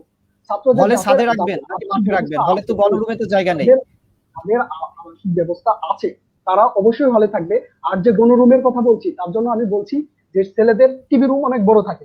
এটা কিন্তু শুধু টিভি দেখার পরে বাকিটা সময় পড়েই থাকে, এখানে কিন্তু কেউ রাতে যা শুয়ে থাকে না। এরপর ছেলেদের স্পোর্টস রুম আছে। ছেলেদের প্রত্যেকটা হলে, আমি যতদূর জানি, আমি যদিও আবাসিক হলে থাকি না, মসজিদ আছে। ছেলেদের হলের ভিতর মসজিদ আছে একটা ফ্লোরে, আমি যতদূর জানি। তাহলে এগুলো আমরা রাতে ইউজ করতে পারি থাকার জন্য, পড়ার জন্য। একদম যে পারি না তা না, বিকল্প পথগুলো আপনার ভাবতে হবে। আমাদের প্রত্যেকটা ভার্সিটিতে হসপিটাল আছে, তো আমাদের সেখানে একটা ফ্লোরে আমাদের দেখুন, হসপিটাল যথেষ্ট বিশ্ববিদ্যালয় শিক্ষার্থীর অনুপাতে। আপনি আমাদের শেষ করতে দেন। আপনি বলতেছেন রিক্সা চালক কথা, সে একটা রিক্সা চালকের লাইফ জানেন? তার একটা মাস্ক কেনার ক্ষমতা কতটুকু সেটা আপনি জানেন? একটা মাস্ক কিনে একটা রিক্সা চালক 1 মাস চলে যায়, ওইটা কানের কাছে ঝুলাই রাখে, গন্ধ হয়, নোংরা হয়, ওইটা আবার একটু পানি দিয়ে ধুয়ে নেয়। আপনি কি এটা কাছ থেকে দেখছেন কখনোই? এটা তো অস্বীকার করার জন্য, এটা তো আমি অস্বীকার করছি না। রিক্সাওয়ালাকে সচেতন হতে হবে, সচেতন না হলে তো জীবন বাঁচবে না। আমি যতদূর জানি, যতদূর একটা গার্মেন্টস কর্মীর সাথে কথা বলছি, তারা এক টাইপের মাস্ক আছে যেগুলো কাপড়ের, যেগুলো ধোয়া যায়। এই একটা মাস্ক দীর্ঘদিন ব্যবহার করে, হারায় না যায়, মানে কোনোভাবে কাছ থেকে পড়ে যায়, হারায় না যাওয়া পর্যন্ত আর একটা মাস্ক কেনে না। আপনি তাদের সাথে আমাদের তুলনা করতেছেন যে তারা চলতে পারতেছে স্বাস্থ্যবিধি মানে, তারা মানে না। দেখুন, আপনার সাথে আপনি যে রেফারেন্স দিচ্ছেন, আপনি কারোর সাথে কথা বলছেন, ঠিক একই ভাবে কিন্তু আমিও জেনে শুনেই বলছি যে তাদেরকে স্বাস্থ্যবিধি মেনেই কারখানা চালানো হচ্ছে। স্বাস্থ্যবিধি মেনেই কারখানা চলছে না এরকম না। আচ্ছা, আমিও সেটাই জানতে চাচ্ছি। আপনি একজনকে আপনি ধরে নিচ্ছেন একজন করোনায় মারা যাচ্ছে। হ্যাঁ, আপনি আমার পরবর্তী প্রশ্নে যাইতেন। আপনি যা বলছেন, আপনি আইসিইউ কথা বলছেন যে আমাদের কুষ্টিয়া ঝিনাইদহ আইসিইউ নেই। কেন নেই ভাই? আমি এটাই জানতে চাই। আমাদের কেন নেই? আইসিইউ কেন? আইসিইউ তো ব্যয়বহুল। আমাদের রাষ্ট্র এখন আপনার এই 2021 সাল আজকে, এগুলো আমার কথা নয়। আপনি শুনেন, প্রত্যেকটা জেলায় জেলায় কেন জেলার যে মেইন হসপিটালগুলো, যে মেডিকেল কলেজগুলো, সেগুলোতে কেন আইসিইউ বাড়ানো হয় নাই? এত টাকা বরাদ্দ নেওয়া হয়, বাইরে থেকে সাহায্য আসে, এত টাকা মানে ব্যাংক থেকে গায়েব হয়ে যায়, অথচ কেন আমাদের প্রত্যেকটা জেলায় একটা আইসিইউ নাই? কিছুদিন আগে আমাদের রাজবাড়ির বড় ভাই, আমার খুব কাছে, খুব সম্মান শ্রদ্ধেয় বড় ভাই মারা গেলেন জ্বর হয়ে, করোনাকালীন সময় করোনায় মারা গেল। আমি ধরে নিলাম ঢাকা ইউনিভার্সিটির ওই ভাই করোনায় মারা গেছে। ওকে, এটাই নিউজ হয়েছিল যে করোনায় মারা গেছে, যদিও পরীক্ষা করা হয়নি। কিন্তু এই ভাইয়া ঢাকা নিতে যায় মারা গেছে ঘাট পার হওয়ার পরে। তো আমাদের রাজবাড়ি বা ফরিদপুর যদি আইসিইউ বেড থাকতো যথেষ্ট, বা ওই সময় ছিল না, সেই জন্য ঢাকা রেফার করা হয়েছে। আইসিইউ বেড থাকলে আমাদের অবশ্যই ভাইটা বেঁচে যেত, জাতির একটা ভবিষ্যৎ। আমাদের রাষ্ট্র তার পিছনে, উনি অনার্স শেষ করে মাস্টার্সে ছিলেন, এত টাকা পয়সা ঢাইলা একটা রাষ্ট্র ব্যয় করে একটা স্টুডেন্টের পরে সেই স্টুডেন্ট মারা গেল কি জন্য? বা সেই স্টুডেন্ট শুধু না, আমাদের রাষ্ট্রের যে কোনো জনগণ, যে কোনো পাবলিক মারা যাইতে পারে তার কাছের হসপিটালে একটা আইসিইউ না থাকার জন্য। আপনি বললেন ডিভাইস কেনার কথা, আমি ডিভাইস কেনার কথায় আসি। আপনি পত্রিকায় দেখছেন যে ইবি স্টুডেন্টরা 568 জন ডিভাইস পাইছে, ডিভাইসের লোন পাইছে। ওই ডিভাইস কেনার টাকা হাতে পায়নি। আমি আপনাদের বলি, এই যে 568 জন অনুমতি পাইছে, মানে শিক্ষা মন্ত্রণালয় বা ইউজিসি থেকে এরা পাবে সেটা কনফার্ম হইতে 568 জন। না না এই না না, এটা 568 বিশ্ববিদ্যালয় জনের নামে প্রশাসন কনফার্ম বলি, করেছে এটা। আমি বলি 568 জনের নামে লোন আইছে, এটাও কনফার্ম। এরপর এই 568 জন লোন উঠানোর জন্য একটা প্রক্রিয়া আছে। প্রক্রিয়াটা যথেষ্ট জটিল বলেই মনে হলো, যার জন্য অনেকেই উঠাতে পারে নাই। না না ভাইয়া, আমি এবং আপনার সাথে একমত না, কারণ আমার ডিপার্টমেন্টের বন্ধুরা আপনি লোন শুনেন, পেয়েছে আমার এবং আমি ডিপার্টমেন্টের দেখেছি বন্ধুরা তারা খুব সহজভাবে লোন পেয়েছে। পরশুদিন না, শুনেন, কিছুদিন আগে আমারও এক ক্লাসমেট আমার নক করছে, "দোস্ত, আমার ডিভাইস কিনতে পারিনি কারণ আমি টাকা উঠাতে পারিনি।" এখন আমাদের অনলাইন ক্লাস প্রথম থেকে হচ্ছিল না, অনেক জোর জবরদস্তি করে আমাদের অনলাইন ক্লাস শুরু করছে এই রমজান থেকে। এখন এই অনলাইন ক্লাস করার জন্য আমার বেশ কয়েকটা ফ্রেন্ডের বা সহপাঠীর ডিভাইস নেই। আবার এই যে নেট খরচ, অতিরিক্ত মেগাবাইট খরচ, যেটা আমরা জানি যে মেগাবাইট কিনে যদি আমরা ইন্টারনেট ব্যবহার করতে যাই যথেষ্ট খরচ সাথে। এখন আমার ডিভাইস কেনার খরচ আমি পাইনি, কেনার খরচ নাই, এটা লোন। কেন সরকার থেকে বা ইউজিসি থেকে, আমার রাষ্ট্র থেকে আমার এই ডিভাইস কেনার জন্য লোন দেবে? কেন? এটা একটা শিক্ষাবৃত্তি হিসাবেও তো দিতে পারতো। ঠিক আছে, ওনারা যা করছেন আমি সেটাই মানে নিলাম। এখন এই টাকা সবার হাতে আসেনি, সেই টাকা আবার ব্যাংক যাবে। ওকে, তো এই যে যারা উঠাতে দেখুন পারেনি, একটু জটিল হয়। তাহলে 568 জন দেখুন পায়নি, তাহলে আপনার শুনেন, তাহলে তারা ক্লাস করতে পারতেছে না। এখন আপনি বললেন যে ক্লাস করার জন্য বাড়ির পাশের কারোর ডিভাইস নিয়ে আসা, এটা নিতান্তই হাস্যকরমূলক। কারণ পার্সোনাল কোনো জিনিসে কেউ 1 মিনিটের জন্য একটা ছবি দেখতে চায়, একটা ক্যামেরা থেকে একটা ছবি তুলে দিতে চায়, কিন্তু ডিভাইস বা ক্লাস করার জন্য কেউ দিবে না, আপনিও দিবেন না আপনার পাশে বসা ছেলেটা যদি আপনার ফোন বা আপনার না ল্যাপটপ না দিয়ে না না না, মোটেও না, মোটেও না। এটা হাস্যকর। এটা না ভাই, আপনি যতই এই যে অনলাইনে আসে এখানে বলতে পারেন, কিন্তু আমার আমার প্রত্যেকটা, আমি মনে করি যে প্রত্যেকটা পার্সোনাল জিনিসের একটা সিকিউরিটি আছে, আপনি দিবেন না। ওকে, আমিও দিব না হয়তো। তো ভাইয়া, এইটা আসলে আপনাকে একটু ইন্টারাপ্ট করতে হচ্ছে। আপনার সব থেকে জরুরি কোন জিনিসটা? যখন আপনার অনলাইনে ক্লাস আমার চলছে, আপনার সব থেকে আমার জরুরি অবশ্যই অনলাইন ক্লাসে পার্টিসিপেট করা। তো অনলাইন সেই ক্ষেত্রে ক্লাস দেখেন, পার্টিসিপেট দেখুন আপনি একটু কিছু বছর আগে চলে আমার যান, বলা কিছু শুনুন, বছর আগে আমি অনলাইন আগের ক্লাস সাথে মেনে একটু নিলাম, কম্পেয়ার করেন। আমি অনলাইন ক্লাস মেনে নিলাম। এখন অনলাইন ক্লাস করার পরে আমি 6 মাস আমি দেখছি অনেক ছেলে মেয়েদের সাথে, যাদের সেমিস্টার সিস্টেম, তাদের সাথে কথা বলে দেখছি, তাদের ডিপার্টমেন্ট গুলোতে প্রথম থেকে যখন অনলাইন ক্লাস শুরু হয়েছে, হওয়ার পরে সেমিস্টার সিস্টেমে 5টা বা 6টা কোর্স হচ্ছে, এর 4টা কোর্স হয়েছে, পুরাটাই শেষ হয়ে গেছে। কোনো এক স্যারের সমস্যার জন্য সে একটা কোর্স নিতে পারেনি, কিংবা কোনো কিছু কিছু ডিপার্টমেন্টে পুরাটাই হয়েছে, কিন্তু কোনো পরীক্ষা হয়নি বলে, যেহেতু ওই সেমিস্টারে পরীক্ষা হয়নি, তাই পরবর্তী সেমিস্টারে পরীক্ষা ক্লাস আবার শুরু হয়নি। তাহলে আপনি অনলাইন ক্লাস দিয়ে কি উন্নতি করতে পারলেন? একটা সেমিস্টার, 6 মাসের একটা সেমিস্টার শেষে যেয়ে আর পরীক্ষা হয়নি। ওকে, তারপর আর আমার ওখানেই পড়ে থাকতে হচ্ছে। তাহলে আপনি অনলাইন ক্লাস, অনলাইন পড়াশোনা দিয়ে আপনি কি করবেন? অনলাইন পরীক্ষা নেওয়ার কথা বলতেছেন, অনলাইন পরীক্ষা আপনি কিভাবে নিশ্চিত করেন যে প্রত্যেকটা স্টুডেন্টের হাতে যখন ডিভাইস নেই, সেখানে নেট কানেক্টেড, আমাদের নেট কানেক্টেড অন্যান্য অনেক অনুন্নত দেশ থেকেও খারাপ অবস্থা, তাহলে সেখানে আপনি কিভাবে অনলাইনে পরীক্ষাও নিতে চান? আর পরীক্ষা নিতেও চান, ঠিক আছে, এই পরীক্ষাটা কিভাবে হবে, কিভাবে একটা স্টুডেন্ট পরীক্ষা না দিতে পারলে তার সুযোগ দিব, কোনো নীতিমালা, সুনির্দিষ্ট কোনো নীতিমালা আমাদের রাষ্ট্র থেকে দেয়নি, আমাদের কর্তৃপক্ষ থেকে দেয়নি। তাহলে আপনি কিভাবে বিশ্ববিদ্যালয়, শিক্ষা প্রতিষ্ঠান বন্ধ রাখে? আমি আরেকটা কথা যোগ করতে চাই। আপনি মাধ্যমিক আর উচ্চ মাধ্যমিকের যদি খোঁজ রাখেন যে সবচেয়ে বেশি ক্লাস বা অনলাইন ক্লাস কোন জেলার শিক্ষকেরা নিতে পারছে, সেটা হচ্ছে রাজবাড়ী জেলা, আমার জেলা। আমার জেলার মাধ্যমিক উচ্চ মাধ্যমিকের টিচাররা সবচেয়ে বেশি অনলাইনে ক্লাস নিচ্ছে, এবং এটা ভালো পজিশনে। কিন্তু সত্য কথা হচ্ছে যে এই ক্লাস শিক্ষার্থীদের হাতে পৌঁছায়নি, সবার হাতে পৌঁছায়নি। বলতো 2 থেকে 3 জনের হাতে পৌঁছাইছে। একটা ব্যাচে, একটা ক্লাসে 50 জন বা 70 জন স্টুডেন্ট থাকলে তার 4 থেকে 5 জন ওই অনলাইন ক্লাস দেখতে পারছে, হয় কেউ সরাসরি দেখতে পারছে লাইভে, আর কেউ লাইভ না দেখলে পরে দেখতে পারছে। তাহলে আপনি দেখাইলেন যে অনলাইন ক্লাসে আমি ওই সব জেলাতে অনলাইন ক্লাস নিচ্ছি, কিছু কিছু জেলা সবচেয়ে বেশি থাকছে, কিন্তু আপনার যদি আপনি সশরীরে দেখতে চান, সরেজমিনে যা পরীক্ষা করতে চান, দেখা যাবে আপনার এই অনলাইন ক্লাস নিয়ে কিছু হয়নি। কি হলো তাহলে বলেন? এই যে অ্যাসাইনমেন্ট হচ্ছে বিভিন্ন শিক্ষার্থীদের অনলাইন ক্লাস নেওয়ার পর অ্যাসাইনমেন্ট, আপনি কি জানেন যে একটা স্টুডেন্টরাও নিজের থেকে অ্যাসাইনমেন্ট করে না, হয় নেট ঘেটে অ্যাসাইনমেন্ট লিখে নাই, পাশের বাড়ি কোনো এটা তো ভাই স্টুডেন্টের তাহলে নিজের ব্যাপার। স্টুডেন্ট নিজের অ্যাসাইনমেন্ট না করে স্টুডেন্টের কপি নিজের করলে ব্যাপার না এটা ভাই, তো আসলে আমার শিক্ষা অন্য প্রতিষ্ঠানে কি ঘাড়ে ভাবে দায় আসবে করছি না।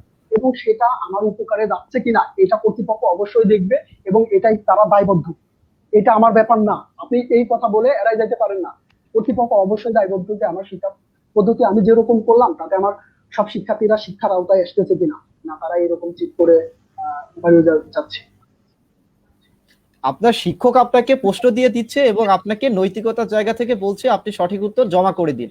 এখন আপনি যদি সেটা দেখে দেখে সাবমিট করে দেন, এই জায়গায় আসলে এইখানেও তো শিক্ষকের দায় দেওয়ার কিছু নেই, এই দায়িত্ব না, সেই বিষয়টি শিক্ষার্থীর হচ্ছে নিজের। বিষয়টি হচ্ছে আমাদের কিন্তু শিক্ষার গুণগত মান বজায় রাখতে হবে। আমরা যতই বলি যে নৈতিকতার জায়গা থেকে, এটি কিন্তু আমরা বলে দিতে পারি না। নৈতিকতার জায়গায় যদি হয় তাহলে তো আমরা পরীক্ষার হলে নিজেরাই নৈতিকতা বজায় রেখে পরীক্ষা দিয়ে দিতে পারি, সেখানে কিন্তু কোনো গার্ড রাখার কোনো প্রয়োজন দেখুন, নেই। এটা একটা নৈতিকতার বিকল্প, বিষয়টি আমরা আসলে এটা তো আনতে পারি না। না, এটা তো কোভিড সিচুয়েশনের জন্যই এই বিকল্প ব্যবস্থাটা এসছে। এই বিকল্প ব্যবস্থা তো আচ্ছা, আর অন্য এখন কোনো এখন কারণে একটু আসে। একটু একটু ইন্টারাপ্ট করি। আপনি তো জেনে থাকবেন যে আমাদের আমি একটু ইসলামী ইন্টারাপ্ট করছি। বিশ্ববিদ্যালয়ে একটু, জি জি হাবিবা,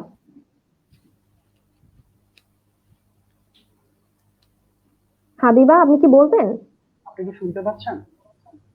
আমাকে কি শোনা যাচ্ছে? আমি অত্যন্ত জি দুঃখিত, জি কারিগরি ত্রুটির কারণে আমি বিচ্ছিন্ন হয়ে গেছিলাম। জি আমাকে কি শোনা যাচ্ছে? জি আপনাকে শোনা যাচ্ছে হাবিবা। জি, আপনাকে শোনা যাচ্ছে। আমি অত্যন্ত দুঃখিত, কারিগরি ত্রুটির কারণে আমি বিচ্ছিন্ন হয়ে গেছিলাম। জি জি, আপনি ইন্টারাপশনের জায়গাটা যদি একটু বলতেন, আর আপনি যদি না বলেন তাহলে আমি একটু বলে শেষ করতে চাই। সেটি হচ্ছে শিহাব, আপনাকে বলছিলাম আপনার বিভাগের 14-15 সেশন অলরেডি কিন্তু মাস্টার্স জি পরীক্ষায় অবশ্যই, কোভিড আপনি আপনি সিচুয়েশনে কন্টিনিউ দিয়ে করতে পারেন। মাস্টার্স পরীক্ষা শেষ করেছেন, এবং আপনি কি বলতে পারবেন যে যারা মাস্টার্স পরীক্ষা দিয়েছে তাদের একজনও করোনায় আক্রান্ত হয়েছে পরীক্ষা দিতে এসে? দেখুন, তাদের স্বাস্থ্যবিধি মেনেই পরীক্ষা হয়েছে, আমরা যেটা জি দেখেছি, এবং জি, সেটা এখানেই Exactly, আমাদের আমরা একমাত্র উত্তর। স্বাস্থ্যবিধি মেনে পরীক্ষা হ্যাঁ, দিতে পারি। আপনি না, দেখুন, স্বাস্থ্যবিধি মেনে ক্যাম্পাস খুলতে বলছেন, আপনি 16,000 শিক্ষার্থীকে একবারে ক্যাম্পাসে কিভাবে স্পেস দেবেন? আপনি তখন যে কথা বললেন, সেজন্যই তো হলে বিধিমালা গণরুমে প্রণয়ন রাখবেন, করতে হলে হবে। গণরুমে থাকবে না। এখন আপনারা আপনি আপনারা আপনি আমাদের না, বক্তব্য ঠিক আছে, ক্লিয়ারলি পরীক্ষা, বুঝেন নাই অথবা শুনেন নাই। দেখেন, আমরা বলছি যে না না না, স্বাস্থ্যবিধি মেনে ক্যাম্পাস খুলে দেন, এরপর বলছি যে আমাদের প্রত্যেকটা ডিপার্টমেন্টের টিচাররা নিজেরা করে দিবে, কিংবা আমাদের আচ্ছা, কর্তৃপক্ষ স্বাস্থ্যবিধি মেনে নীতি খুলে দেন, নির্ধারকরা এখানে বলে একটা দিবে যে কথা দাঁড়ান, কিভাবে কোন আপনাদের, ওয়েট ভাই ওয়েট, আচ্ছা আগে আচ্ছা, ফাইনাল ইয়ার বা মাস্টার্স এরা পরীক্ষা দিক, তারপর যে গ্যাপ, ওই যে 3 দিন এক এক আপনি পরীক্ষা দিলেন শনিবারে, আপনি কি আবার রবিবারে পরীক্ষা দিতে যাবেন? যাবেন না, আপনি মিনিমাম 3 দিন বা 4 দিন গ্যাপ চাবেন। এর মাঝে যে দিনগুলো রবিবার, রবিবার অন্য একটা ব্যাচের পরীক্ষা থাকুক, শুধু ওই ব্যাচের, শুধু ওই এসে ওই স্টুডেন্টরাই পরীক্ষা দিতে যাবে, সোমবার আর এক স্টুডেন্টরা যাবে, এরপরে আবার আগের ব্যাচের স্টুডেন্টরা আসবে। এগুলো ডিপার্টমেন্ট ঠিক করবে কিংবা অথরিটি ঠিক করবে। আমি বলে দিতে পারি বা আমরা জাস্ট ধারণা দিতে পারি, আমরা তো বললে পারাই হচ্ছে না। তাহলে আপনি কিভাবে বলেন যে আমরা শুধু এক ব্যাচ করে যদি যাই তাহলে আমরা স্বাস্থ্যবিধি মানতে পারি না? এই যে যারা মাস্টার্সে থাকা কিছু আটকে থাকা পরীক্ষা যাদের হয়েছে, আমরা একটা টাইমে এট এ টাইম দিয়ে নিছে, তারা কিন্তু কেউ করোনা আক্রান্ত হয়নি, স্বাস্থ্যবিধি মেনেই 50 জন বা 70 জন বা 100 জন যে যে ডিপার্টমেন্টে যেরকম, তারা কিন্তু পরীক্ষা দিতে আক্রান্ত হয়নি তো, তাই না? আমি আপনার এই প্রশাসনিক দেখুন, ভবনের কথা বলছি, আমার আরেকটা কথা মনে পড়লো। আমি একদিন ব্যাংকে গেছিলাম আমাদের উপবৃত্তির কিছু কাজের জন্য। তো ওই দিন আমি প্রথম দিন সারা বিকেল বসে থাকতে হইছে আমার একটা কাজের জন্য, কারণ প্রচন্ড ভিড়, আমার গাতাগাতি করে ওই ব্যাংকের ভিতর থাকতে হচ্ছে। আর ম্যাক্সিমাম ডে কিন্তু আহ, ভিড় থাকে, থাকে না তা না। ইভেন এই যে এই পরিবেশেও যদি আমি যেদিন আমার এনাদার কাজের জন্য, অফিসিয়াল কাজের জন্য হোক, প্রশাসনিক কাজের জন্য হোক, যেদিন যাচ্ছি সেদিন যা ভিড় পাচ্ছি, সেই দিন গেলে আমার করোনা আক্রান্ত হচ্ছে না, আমি আমার ক্লাসের দিন, আমার পরীক্ষার দিন গেলে শুধু করোনা আক্রান্ত হবো? অথরিটির এটা কি ধরনের সিদ্ধান্ত? আপনি আমাদের অথরিটি, আমি যতদূর জানি, মানে আমাদের একটা কথা বলতেছে যে 5%-এর নিচে করোনা সংক্রমক না আসা পর্যন্ত আমরা শিক্ষা প্রতিষ্ঠান খুলে দিতে পারতেছি না। অথচ আমাদের অথরিটি দেখাইছেন, আমাদের পরিসংখ্যান আছে। ইভেন দি ডেইলি স্টার পত্রিকায় আমি আজ একটা নিউজও দেখলাম এবং এটা সত্য, যে জানুয়ারি 20 তারিখ থেকে মার্চের 10 তারিখ পর্যন্ত 1 মাস 20 দিন করোনা সংক্রমক 5%-এর নিচে ছিল, বা 2%-এর একটু বেশি।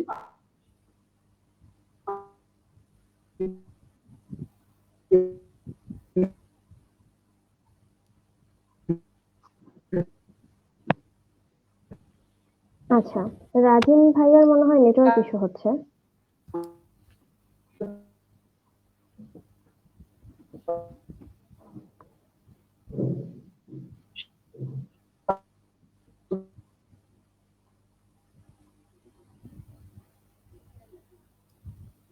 জি, রাজিন ভাইয়ের মনে হয় নেটওয়ার্কিং ইস্যু হচ্ছে, সেক্ষেত্রে আমি রাজিন ভাইয়ের কথাটি একটু নিজের নিয়ে নিতে চাচ্ছি। সেটা হচ্ছে তিনি যে বলছেন যে 1 মাস 10 দিন করোনা সংক্রমণের হার 5% নিচে ছিল, এবং শুনতে পাচ্ছেন পরবর্তীতে আমাকে? কিন্তু আবার সেটি বেড়ে গেছে। আমরা দেখতেই পাচ্ছি যে আমরা আমি দুঃখিত যে আমার এখানে নেটের প্রবলেম ছিল। আহ, এখন শুনতে পাচ্ছেন সবাই? জি জি আমি যেটা বলতেছিলাম, জানুয়ারি 20 তারিখ থেকে মার্চের 10 তারিখ, 1 মাস 20 দিন করোনার সংক্রমক পার্সেন্টেজ নিচে ছিল। আমাদের বিশ্ব স্বাস্থ্য সংস্থা অনুসারে কতদিন ঠিক 5% নিচে থাকলে শিক্ষা প্রতিষ্ঠান খুলে দেওয়া যায়? আমরা 3 সপ্তাহ 4 সপ্তাহ যদি হয়, তারপরেও তো আমাদের তার থেকে বেশি সময় ছিল। কিন্তু আমাদের অথরিটি কেন আমাদের কোনো সিদ্ধান্ত দেয়নি? আমাদের কেন রাস্তায় নামতে হচ্ছে? আপনি, আমরা তো সচেতন, মানে আপনি রিক্সা চালকের সাথে আপনি করতেছেন, কম্পেয়ার করতেছেন, গার্মেন্টস শ্রমিকের সাথে করতেছেন, আমরা কি সচেতন না? আমরা তো, আমার কার্টুন ভর্তি মার্কস আছে, আমার মনে হয় সচেতন সব স্টুডেন্টেরই, যেহেতু আমাদের টিউশনি আছে, আমাদের গণপরিবহনে চড়তে হয়, আমরা অলওয়েজ মার্কস দেখুন, সাথে আপনি যেহেতু সচেতন, পাশের বাসা থেকে একজনের কাছ থেকে মোবাইল স্বাস্থ্যবিধি মেনে নিতে গেলে তো আপনার তো করোনা হওয়ার চান্স নেই। একটু আগে আপনারা বলে আমি দিলেন যে পাশের কারো আমি থেকে যখন ডিভাইস সচেতন আমি অসুস্থ যখন হয়ে সচেতন যাবেন। আমি কেন পাশের বাসায় রাখি। যাব? আমি ও যখন আচ্ছা, সচেতন আমি না, শিক্ষা প্রতিষ্ঠানে যাব, আমি শিক্ষা আপনারা প্রতিষ্ঠানে যাব। একটু আগে আপনারা বলছেন যে গ্যাপ গ্যাপ করে এটা পরীক্ষা দেবে, আপনাদের কিন্তু কথা অনুযায়ী, এটা আপনাদের আচ্ছা, কথা অনুযায়ী দেখুন আপনারা বলছেন যে আমরা কিন্তু ব্যানারে লাইভে আমরা দেখতে পাচ্ছি স্টুডেন্টরা কিরকম সচেতন। আমরা দেখতে পাচ্ছি যে তারা স্বাস্থ্যবিধি হ্যাঁ না কেন, মেনে আন্দোলন করছে, আমরা কিন্তু এগুলো দেখেছি। হ্যাঁ এই এটা আন্দোলনটি আমাদের করতে হচ্ছে কেন সেটি কিন্তু বিষয়, কিন্তু আন্দোলনটি করতে না, হচ্ছে কেন? আন্দোলন, হ্যাঁ সেটাই, অবশ্যই আন্দোলন তো করার যৌক্তিকতা নেই, কারণ ইউজিসি গত হ্যাঁ 2-3 দিন আগেই যৌক্তিকতা 7 অবশ্যই লাখ আছে, দাবি দিয়েছে। যৌক্তিকতা না আছে বলবেন বলে না, এরকম একটা আন্দোলন হচ্ছে। আপনি দেখুন, এতগুলো আমি মানুষের যে বলতে সরি আন্দোলন, এটাকে মুস্তাক, আপনি আপনারা অযৌক্তিক বলতে নিজেদেরকে পারেন না? সংযত করুন। না আমরা দেখুন, এখানে কোনো ব্যক্তিগত আমরা আমি কোনো আমি একটা ব্যক্তিগত কথা বলি। অ্যাটাক করব না কেউ কাউকে। না, এটা ব্যক্তিগত আক্রমণ না। সাম্প্রতিক জরিপে আমরা 2টো জরিপে দেখেছি অভিভাবকরাও চাচ্ছেন না ক্যাম্পাস খোলা হোক, আমাদের মা বাবারাও আচ্ছা, চাচ্ছেন না। আপনি আপনার মাকে জিজ্ঞাসা করে এখন দেখতে একটু পারেন। কথা বলি, আর একটু কথা বলি। আমরা আমার জানি আমার মার আপনাদের কথা দুই যদি আপনি বলেন পক্ষেরই যে যথেষ্ট যুক্তি শিক্ষার্থীরাও রয়েছে, বলছে যথেষ্ট যে যুক্তি রয়েছে। আচ্ছা, দেখেন একটু কথা বলি, আমি একটু কথা বলি যে অভিভাবকের যে বিষয়টি বললেন, গতকাল আমাদের গণস্বাক্ষর কর্মসূচি ছিল। সেই গণস্বাক্ষর কর্মসূচিতে আমরা কিন্তু 88 জন অভিভাবকের স্বাক্ষর পেয়েছি রাস্তায়, তারা পথচারী, দেখুন, তারা নিজেরা এসে চিঠি দিয়ে গেছে। আমরা যদি এরকম গণস্বাক্ষর অভিযান নিই যে কারা ক্যাম্পাস খুলতে চান না টিকা ব্যতীত, তো আমার মনে হয় এক্ষেত্রে আপনাদের আপনারা মতোই করে দেখান, যে, আপনারা যদি এরকম এরকমই একটা বলেন যে কোনো ইয়া হয়ে অভিভাবকের যাবে। এখানে কোনো মতামত নেই, আমরা আমার সেটাও নিজের দেখব। অভিভাবক বলছে, আমি কিছু না, না, বলতে না, আমার চাই। নিজের পক্ষে অভিভাবক স্বাক্ষর বেশি চাচ্ছে। হচ্ছে কোন আমাকে একটু সময় দেওয়া আমরা হোক। সেটা পরিসংখ্যান থেকে না, দেখে নিব। দয়া করে শিহাব, না, আপনারা দেখুন, নিজেদের আমরা সংযত করবেন। পরিসংখ্যানে আচ্ছা, আমি কিছু বলতে চাই। শিহাবুদ্দিন, আমি আপনার কাছে পরে আসবো। শিহাব, আপনি আমি অনেক একটু বলছেন। রাজিন ভাইয়ের কাছে আপনি যাচ্ছি। একটা রাজিন কথা ভাইয়া, বললেন। ভাই আচ্ছা, আপনাকে একটি শিহাব, প্রশ্ন আপনি বললেন করব। যে ম্যাক্সিমাম ম্যাক্সিমাম অভিভাবকরা শিক্ষা প্রতিষ্ঠান খুলে দেওয়ার বিপক্ষে, আপনি যেটা বললেন, অথচ আপনি এটা আপনার কোন জরিপে আপনি দেখছেন আমি জানি না, না। আমি এটা বলছি যে না, আমি বলছি 2020 আপনাদের জরিপের মতো আমরা জরিপ এটা করলে এটা আসবে। আমি ওটা বলিনি। আপনি আপনি বলতে দেন। আলবেরাক ইনস্টিটিউশনের একটা গবেষণায় দেখা যাচ্ছে যে 97% অভিভাবক চান তাদের সন্তানদের শিক্ষা প্রতিষ্ঠানে পাঠাইতে। তাহলে আপনি কিভাবে বলেন যে অনেক অভিভাবকরাও রাজি না? শুধু অভিভাবক না, তার আমাদের দেখুন, শিক্ষা প্রতিষ্ঠানের না, শিক্ষার্থী এবং সবাই চায়, শিক্ষার সাথে সংশ্লিষ্ট সবাই চায়। আমি আরো সুন্দর করে বলি। আপনি রাজিন ভাইয়া, আপনার আপনার কাছে এই ব্যাপারে পরে শুনবো, তার আগে আমি আপনার আমি কাছে আমি একটি কথা আমাকে শেষ শুনতে করি, চাই। আমার কথাটা শেষ করতে দেন। আমার বিশ্ববিদ্যালয়ে যান, আপনি আপনার বিশ্ববিদ্যালয়ে আসেন, মানে আমাদের হোক একই বিশ্ববিদ্যালয়। আপনি প্রতিটা কর্মচারীকে জিজ্ঞেস করেন, প্রশাসনিক দায়িত্বে থাকা স্যারদের জিজ্ঞেস করেন, সবাই মনে প্রাণে চায় শিক্ষা প্রতিষ্ঠান খুলে দিন। আপনি আমার সাথে যোগাযোগ করা ডিএসবি, ডিবি, সবাই বলতেছে ভাই আমাদেরও তো বাচ্চা কাচ্চা আছে, আমাদের ভাই বাচ্চা আছে, আমরা চাই শিক্ষা প্রতিষ্ঠান খুলে দিন। আপনি কিভাবে বলেন যে শিক্ষা, মানে অভিভাবকরা চান না? শিক্ষার সাথে সংশ্লিষ্ট প্রত্যেকটা মানুষ দেখুন, চায়, এখানে অভিভাবকরা জীবনের সবাই মূল্য চায়। অনেক বেশি। শুধু অথরিটির সাথে আমার সিস্টেম যেরকম চলতেছে, তারা ভাবে যে সিস্টেমের বিরুদ্ধে কিছু বলে লাভ নেই। এই জন্য আমাদের মতন কিছু তরুণ, আমাদের মতন কিছু প্রাণ শক্তিওয়ালা তরুণ, এরা রাস্তায় নেমে পড়তেছে। কিছু করার নাই ভাই, সবাই নামবে না, সবাই সিস্টেমের বিরুদ্ধে কথা বলবে না, ওকে? কিন্তু সবাই জানে যে শিক্ষা প্রতিষ্ঠান খুলে দেওয়া উচিত। আপনি আপনার পক্ষের গোড়াটায় ভুল বলছেন। রাজিন ভাই, আপনার কাছে আমি অন্য একটা প্রশ্ন রাখতে চাচ্ছি। জি, ভাইয়া যদি বলতেন আপনারা আন্দোলন করছেন, আপনারা আন্দোলনে কি কি দাবি করছেন, আপনাদের পরবর্তী কর্মসূচি সম্পর্কে যদি কিছু বলতেন। আচ্ছা আচ্ছা। দেখেন, আমাদের আন্দোলনের দাবি আমরা 4টা দাবি নিয়ে আমি যেখানে অবস্থান করতেছি আমার সহযোদ্ধাদের নিয়ে, সেখানে আমি বলতেছি যে আমার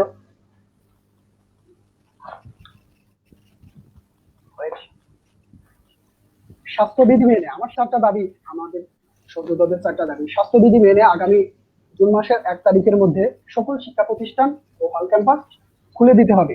বিভিন্ন ডিপার্টমেন্টে আটকে থাকা পরীক্ষা, যেটা নিয়ে আমরা অনেকবার আলোচনা করতেছি, তার মধ্যে হয়ে থাকা পরীক্ষাগুলো দ্রুত রুটিন প্রকাশ করে পরীক্ষা নিতে হবে।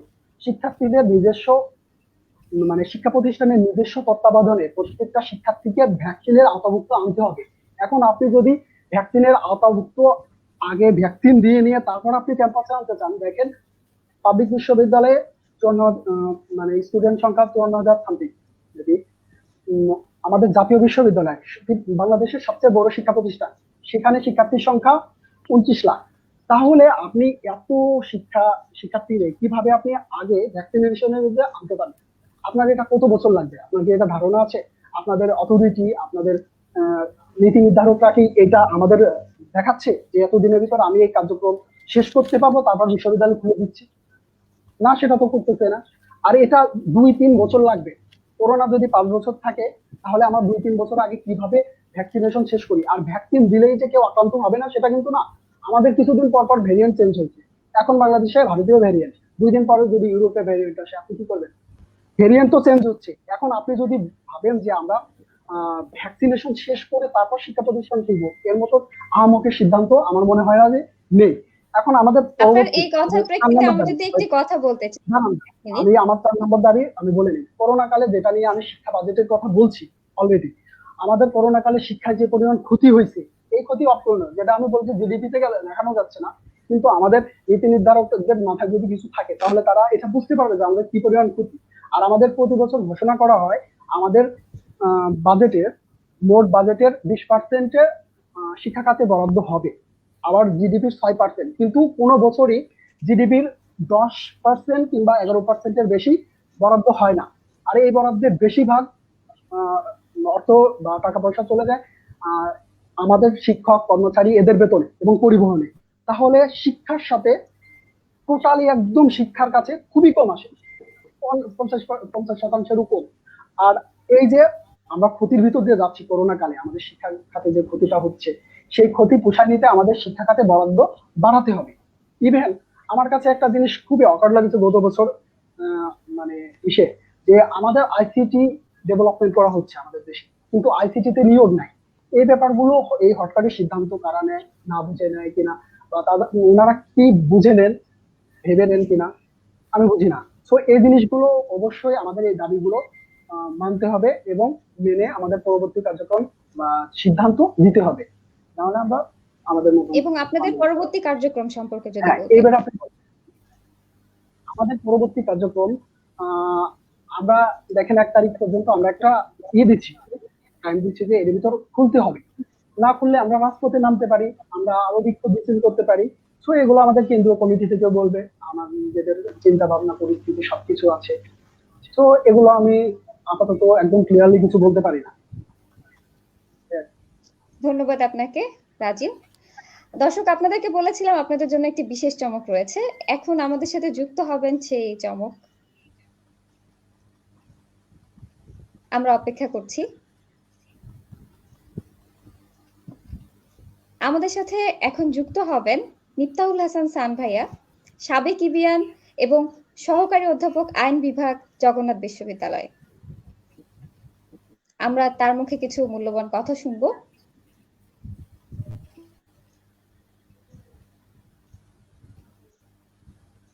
আচ্ছা ভাইয়া, যুক্ত হতে হতে আমি যদি নরেনের কাছে একটি প্রশ্ন রাখতে চাই।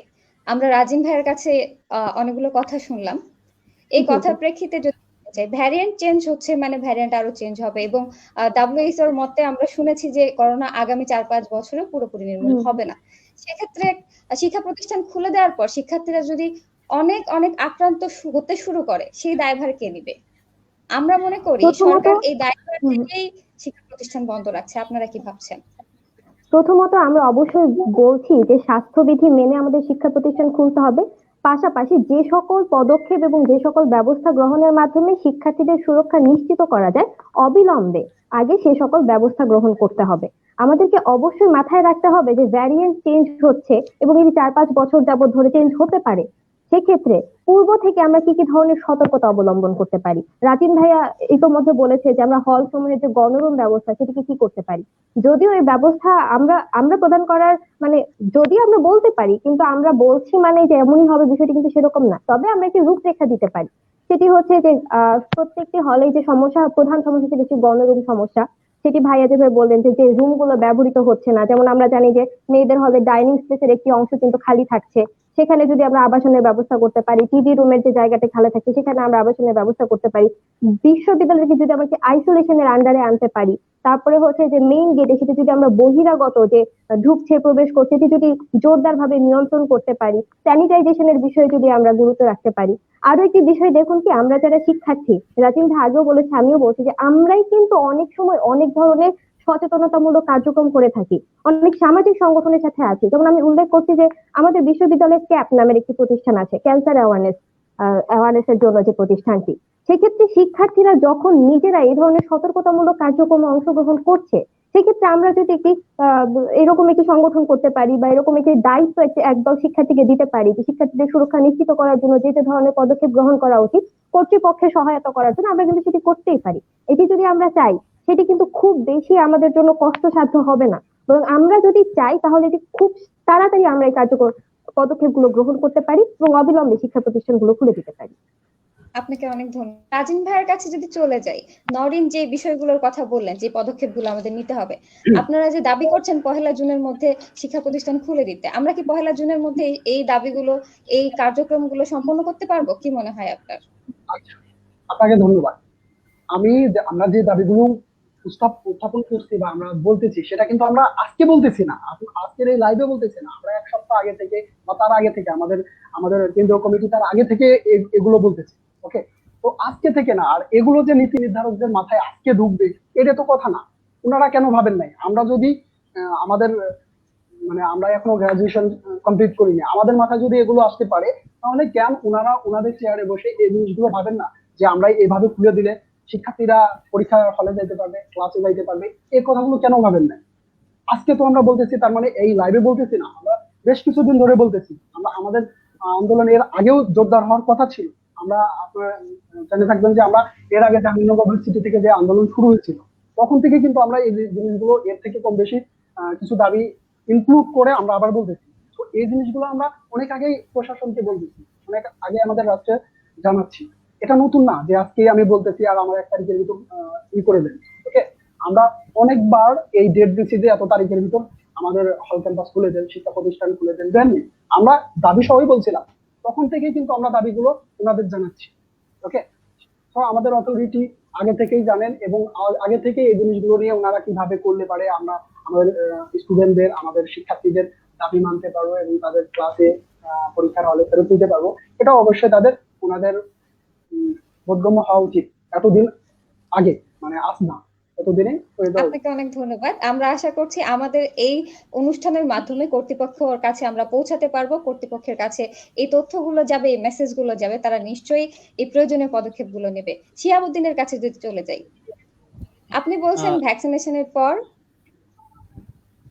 আমি দুঃখিত, ধন্যবাদ আপু। ইতিমধ্যে আমাদের সাথে আমাদের গেস্ট যুক্ত হয়েছেন। শিহাবুদ্দিন, আমি আপনার কাছে পরে আসবো। আমাদের সাথে যুক্ত হয়েছেন মিফতাহুল হাসান সান ভাইয়া, সাবেক ইবিয়ান এবং সহকারী অধ্যাপক আইন বিভাগ, জগন্নাথ বিশ্ববিদ্যালয়। ভাইয়াকে অসংখ্য ধন্যবাদ আমাদের সাথে যুক্ত হওয়ার জন্য। ধন্যবাদ উম্মে হাবিবা। আমি একটু প্রথমে জেনে নিতে চাই, আমাকে শুনতে পাচ্ছেন আপনারা সবাই? জি ভাই, আপনাকে শুনতে পাচ্ছি কিন্তু দেখতে পাচ্ছি না। হ্যাঁ, দেখতে পাচ্ছেন না? আমি ট্রাই করছিলাম আমার মোবাইল থেকে, বাট কোনো কারণে আমি কানেক্ট হতে পারছি না। ল্যাপটপে আমার ক্যামেরার আগে থেকেই প্রবলেম, যেই জন্য দুঃখিত। বাট আমি দেখলাম যে যেহেতু অনেকক্ষণ ধরে অপেক্ষা করছিলাম এবং নওরিন, রাজিন এবং শিহাব আপনারা যে বক্তব্য রাখছিলেন সেটি আমি প্রথম থেকেই শুনলাম, তো কথা বলার জন্যই অপেক্ষা করছি। সেই কারণে আমি ভাবলাম যে জি, আপনাকে অনেক ধন্যবাদ আমাদের সাথে যুক্ত হওয়ার জন্য। জি অবশ্যই হাবিবা, তো যে জন্য ভাবলাম যে না, টেকনিক্যাল প্রবলেম থাকলেও আমি একটু বক্তব্য প্রদান করি, যদি আপনারা শুনতে পারেন। জি জি জি, অবশ্যই ভাই, আপনাকে একদম স্পষ্ট শোনা যাচ্ছে। ভাই, আমি সর্বশেষ একটি প্রশ্ন যদি শিহাবুদ্দিনের কাছে করে আসি, তারপর আপনার কাছে জি অবশ্যই অবশ্যই আসবো। অবশ্যই। শিহাবুদ্দিন, আপনার সাথে কথা বলছিলাম, জানতে চাচ্ছি আপনি সর্বশেষে কি বলতে চাচ্ছেন? আহ, দেখুন, শেষে আমি সংক্ষেপে দুটি কথা বলতে চাই, বিশ্ববিদ্যালয় খোলা প্রসঙ্গে এবং অনলাইন ক্লাস প্রসঙ্গে। তো বিশ্ববিদ্যালয়ে আমরা দেখেন আমাদের অনেক স্টুডেন্ট আছে যারা শারীরিকভাবে বিভিন্ন ঠান্ডাজনিত বিভিন্ন রোগে থাকে এবং বিভিন্ন জটিল রোগে আক্রান্ত থাকে। তো সুতরাং তাদের বিষয়টা আমাদের বিবেচনা করতে হবে। আর একটা ব্যাপার যে উনাদের ভাইয়া, নরেন ভাইয়া এবং রাজিন ভাইয়া উনাদের বিপক্ষে আছে এর অর্থ এই নয় যে আমি একদমই বিশ্ববিদ্যালয় খোলারই বিপক্ষে। আসলে আমি সবসময় বলে এসেছি যে টিকাটা নিশ্চিত করার পরে, আর ভাইয়াদের দাবি টিকাটা আসার আগে আমাদেরকে স্বাস্থ্যবিধি মেনে আমাদেরকে ক্যাম্পাসে আপনারা ক্লাস পরীক্ষার সুযোগ দিয়ে দেন। কিন্তু এক্ষেত্রে দেখুন না, প্লিজ রাজিন ভাই না, ইন্টারাপ্ট করবেন না। এক্ষেত্রে দেখুন আমাদের যে চ্যালেঞ্জের যে জায়গাটা, আমাদের বিশ্ববিদ্যালয়ের যে বাস, এই বাসে আমরা কিন্তু আমাদের কিন্তু বিশ্ববিদ্যালয়ের অল্প কিছু শিক্ষার্থী হলে থাকে, আমরা বেশিরভাগই বাইরে থাকি, আমাদেরকে লাইন বাসে আসতে হয় বা বিশ্ববিদ্যালয়ের বাসে আসতে হয়। তো রাজিন ভাইয়াদের কথা যেটা, যে আমাদেরকে আগেই ক্যাম্পাসে আসার মানে স্বাস্থ্যবিধি মেনে আসার সুযোগ দেওয়া হোক, তো নিঃসন্দেহে একটা ভালো একটা প্রস্তাব। কিন্তু এক্ষেত্রে আমাদের একটা জিনিস মাথায় রাখতে হবে যে আমাদের বাস ডাবল বাস সুযোগ দেওয়া উচিত, আদারওয়াইজ কিভাবে আমাদের স্বাস্থ্যবিধি মেনে চলা যাবে। কিন্তু তারপরেও আমাদের ঝুঁকি থেকে যায়, কারণ ক্যাম্পাস বাসে বাদেও আমরা বাইরে অনেকে আসি। সুতরাং আর যেহেতু আমরা আমাদের পরিবারের সাথে বা মেসিক হলে বিভিন্ন জায়গায় আশেপাশে থাকি, সুতরাং এই নিয়মিত স্বাস্থ্যবিধি মেনে ক্যাম্পাসে ভ্যাকসিনেশন প্রদানের আগে আসলেই আমাদের করোনা আক্রান্ত হওয়ার ঝুঁকিটা বেড়ে যায়। ওনারা প্রথমেই বলে গেছেন শিক্ষার্থীরা আক্রান্ত হচ্ছে না। শিক্ষার্থীরা কিভাবে আক্রান্ত হবে? শিক্ষার্থীরা ক্যাম্পাসের বাইরে আছে, বাড়িতে প্রায় সবাই সচেতন ভাবে আছে। নিজের মা বাবা মানে করোনা ঝুঁকি নিয়ে বাইরে বের হলেও তার সন্তানকে সবসময় বলছে যে তুমি সাবধানে থাকো, সাবধানে থাকো।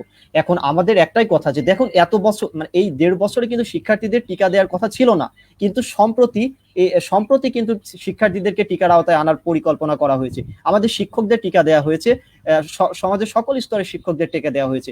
এটি একটি আমাদের জন্য স্বস্তির খবর। তো আমাদের শিক্ষার্থীদের টিকা আমরা অলরেডি দেখেছি, চীনের যে টিকা সেটা অগ্রাধিকার ভিত্তিতে আমাদের দেওয়ার প্রস্তাব এসছে। তো আমরা বলছি যে আমাদের 14 মাস চলে গেছে। রাজিন ভাই নিজের ডিপার্টমেন্টের অভিজ্ঞতা বলেছে, আমি আমার ডিপার্টমেন্টের অভিজ্ঞতা 10 সেকেন্ডে বলতে চাই। আমাদের সেকেন্ড ইয়ার চলছিল, অনলাইনে আমাদের সেকেন্ড ইয়ারে 2টো সেমিস্টারের ক্লাস শেষ, পরীক্ষাটা আটকে আছে। তো কথা হচ্ছে যে আমি চাচ্ছি অনলাইনে এই পরীক্ষাটা হয়ে যাক, আর তারপরে আমাদের পরের সেমিস্টারে উঠিয়ে দেওয়া হোক। এখন যে সকল ডিপার্টমেন্টে এরকম পারে তাদের উঠিয়ে দেওয়া হোক। আমি চাচ্ছি না যে টিকা প্রদানের আগে ক্যাম্পাস খোলা হোক। আচ্ছা, এরপরে আসছি যে ভ্যাকসিনেশনের যে ব্যাপার, অনলাইন ক্লাসের যে ব্যাপারটা, ইউজিসি গত সপ্তাহে 7টা পয়েন্ট দিয়েছে। তারা বলেছে যে সুন্দর সিস্টেমে তারা পরীক্ষা নেওয়ার জন্য প্রশাসনকে জানাবে, এবং এখানে একটা চিন্তার একটা কথা আছে যে কিভাবে পরীক্ষা হবে, পদ্ধতি কেমন হবে। তো এটা অবশ্যই মাথা ব্যথার একটা ব্যাপার। তো যেহেতু আন্তর্জাতিক স্ট্যান্ডার্ড রক্ষা করে চলতে হয়, সুতরাং ইউজিসি গাইডলাইন দিচ্ছে এবং বিশ্ববিদ্যালয়ের সিন্ডিকেট একাডেমিক কাউন্সিল তারা মেনে আমাদের পরীক্ষা নেবে। এখন কথা হচ্ছে যে ওনারা প্রথমে বারবারই বলে এসেছেন শিক্ষার্থীদের ডিভাইস নেই, শিক্ষার এত পার্সেন্টের ডিভাইস নেই, অত পার্সেন্টের ডিভাইস নেই। আসলে এই যে তথ্য প্রমাণ, এটা আমিও প্রথমে বলে এসেছি যে 85%-এর ডিভাইস আছে, পরে অনেকে কিনেছে অনেকে নেই, কিন্তু ওনারা বারবারই বলে এসেছেন যে যদি 1%-এরও ডিভাইস না থাকে সেটাকে আমলে নিতে হবে। এখন আমার কথা হচ্ছে, দেখুন আপনার সব থেকে জরুরি জিনিস সেশন জটটাকে এড়িয়ে চলা। সুতরাং যদি প্রশাসন যদি আপনাকে সুযোগ দেয় যে অনলাইনে সুন্দর একটা সিস্টেম ডেভেলপ করে তারা এবং পরীক্ষা দেওয়ার জন্য, এবং এতে করে আপনার জটটা চলে যায়, সুতরাং আপনি সেভাবে তখন আপনি পরীক্ষার জন্য প্রস্তুতি নেবেন এবং পরীক্ষা দিয়ে আপনার সেই জট থেকে বের হয়ে আসবেন। ধন্যবাদ আপু। আমি কিছু বলতে আপনাকে চাই। অনেক ধন্যবাদ। আমরা সান ভাইয়ের কাছে চলে যেতে চাচ্ছি। সান ভাই কি আছেন? সম্ভবত কারিগরি ত্রুটির কারণে উনি আবার বিচ্ছিন্ন হয়ে গেছেন। জি রাজিন ভাই, আপনি যদি কিছু বলার থাকে বলতে পারেন। জি, শিহাব সাহেব বললেন যে ভ্যাকসিনেশনের পর, আমরা কখনোই বলতেছি না যে ভ্যাকসিনেশনের পর, মানে ব্যাপারটা হচ্ছে যে ভ্যাকসিনেশন দিতে, ভ্যাকসিনের আওতায় আনতে এত স্টুডেন্টকে কতদিন লাগবে, এটাকে আমাদের অথরিটি ভাবছে বা নির্দিষ্ট করে বলতেছে যে আমরা এতদিনের ভিতর আমাদের ভ্যাকসিনেশন শেষ করবো। দেখুন, আমরা আর 2 মাস অপেক্ষা করতে পারি, তারপরে আপনি আন্দোলন করুন। যেহেতু আমাদেরকে বলছে টিকা দিবে, আমরা আর 2 মাস দেখি, তারপরে আপনারা আন্দোলন করেন, তারপরে আপনারা তখন আমরা সবাই একসাথে বলবো যে আমাদের দুজনের কথায় যথেষ্ট যুক্তি রয়েছে। আমরা আপনাদের কথা শুনেছি, আমরা আরো শুনবো। দেখুন, টিকা দেওয়ার কথা কিন্তু এতদিন আসেনি। গত 14 মাসে একবারও বলেনি শিক্ষার্থীদের আমরা অগ্রাধিকারে টিকা দেবো, শিক্ষার্থীদের টিকা দেবো। এখন কেন আলোচনা এসেছে শিক্ষার্থীদের টিকা দেওয়ার। হচ্ছে না বা হয়নি? আপনি বলেন যে রাজিন আপনি ভাইয়া যেভাবে প্লিজ। শিক্ষার্থীরা টিকা কিভাবে পাবে? সাধারণ মানুষ টিকা পাচ্ছে শিহাবুদ্দিন, না। আমরা আপনাদের যেখানে কাছে পরে আবার আসবো, টিকা আসছে দরকার না হলে সেখানে আমরা আমরা পরে কিভাবে আবার আগে শুনবো টিকার আশা আপনাদের করব? কথা। দয়া ধন্যবাদ, করে। ধন্যবাদ আপু। ধন্যবাদ, আপনাদেরকে অনেক ধন্যবাদ। আমরা অনেক গঠনমূলক কথা শুনলাম। এবার চলে যেতে চাচ্ছি মিফতাহুল হাসান সান ভাইয়ের কাছে। ভাই, আপনি যে আহ, এতদিন, আপনি একজন শিক্ষক, আপনি জানি আপনি আমাদের গর্বিত সাবেক ইবিয়ান, এবং সেই সাথে আপনি একটি বিশ্ববিদ্যালয়ের শিক্ষক। এতদিন যে সশরীরে ক্লাস পরীক্ষা নিতে পারছেন না, এ ব্যাপারে আপনি যদি কিছু বলতেন। ধন্যবাদ হাবিবা, আবারও ধন্যবাদ জানাচ্ছি সবাইকে। আশা করি আমাকে শোনা যাচ্ছে। কোনো প্রবলেম হলে জি, আমাকে একটু জানাবেন প্লিজ। তো জি, প্রথমে যে অবশ্যই আপনাকে প্রশ্নটি আসলে শোনা যাচ্ছে। হাবিবা করেছেন যে হ্যাঁ, অবশ্যই আমি একজন শিক্ষক হিসেবে আমার ক্লাসরুমকে আমি মিস করছি। একজন শিক্ষক হিসেবে আমার শিক্ষার্থীদেরকে আমি মিস করছি।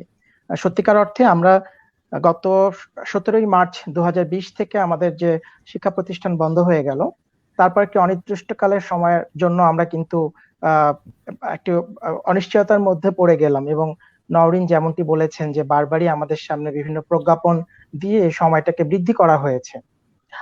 একইভাবে ঠিক তেমন ভাবে আমরা শিক্ষকরাও ভেবেছি হয়তো আমরা ক্লাসরুমে ফিরতে পারবো, আমাদের শিক্ষার্থীদের সাথে আমাদের সরাসরি দেখা হবে। তো সেই জায়গাটা কিন্তু বাধাগ্রস্ত হয়েছে। তারপর একটা সময় যখন মনে হলো যে না, এভাবে একদমই বসে থাকা চলে না, এই আহ, মানে কোনো না কোনো ভাবে শিক্ষা কার্যক্রমকে এগিয়ে নেওয়া উচিত, তখনই কিন্তু বিভিন্ন মহলে কথা হচ্ছে, এবং তখন আমাদের অনলাইন শিক্ষা কার্যক্রমে আমরা যুক্ত হলাম, শিক্ষক শিক্ষার্থী প্রত্যেকেই।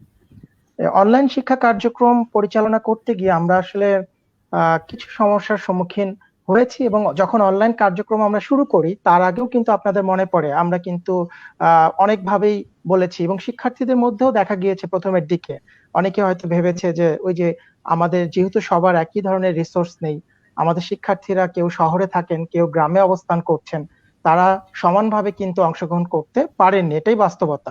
সেটি নিয়েও কিন্তু শিক্ষার্থীদের মনে একটি বলা যেতে পারে যে তারাও দুশ্চিন্তা ছিল। এবং আমরা যখন ক্লাসগুলো নিয়েছি তখন কিন্তু দেখেছি যে অনলাইন ক্লাসে অবশ্য মানে 50% বেশি শিক্ষার্থীকে আমার যতদূর মনে পড়ে আমি আমার ক্লাসে পাইনি।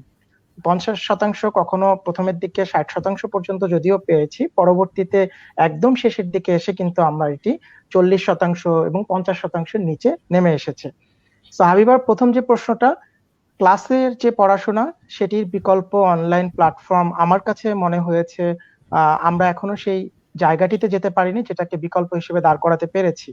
কারণ আমি এই জায়গাটিতে একটু বলে রাখি, কারণ অনলাইন শিক্ষা কার্যক্রমে আমি বিরোধিতা করছি না, কিন্তু অনলাইন শিক্ষা কার্যক্রম আমাদের মধ্যে একটি মোটা দাগে বৈষম্যের সৃষ্টি করেছে। সেই বৈষম্যগুলো কিরকম? আমরা যখন অনলাইনে শিক্ষা কার্যক্রমে যুক্ত হয়েছি তখন আমরা দেখেছি যে শহরের শিক্ষার্থীদের সাথে গ্রামে যে সকল শিক্ষার্থী অবস্থান করছেন, অনলাইনের নেটওয়ার্ক এবং অন্যান্য বিষয়জনিত কারণে তাদের মধ্যে একটি বৈষম্য তৈরি হয়েছে।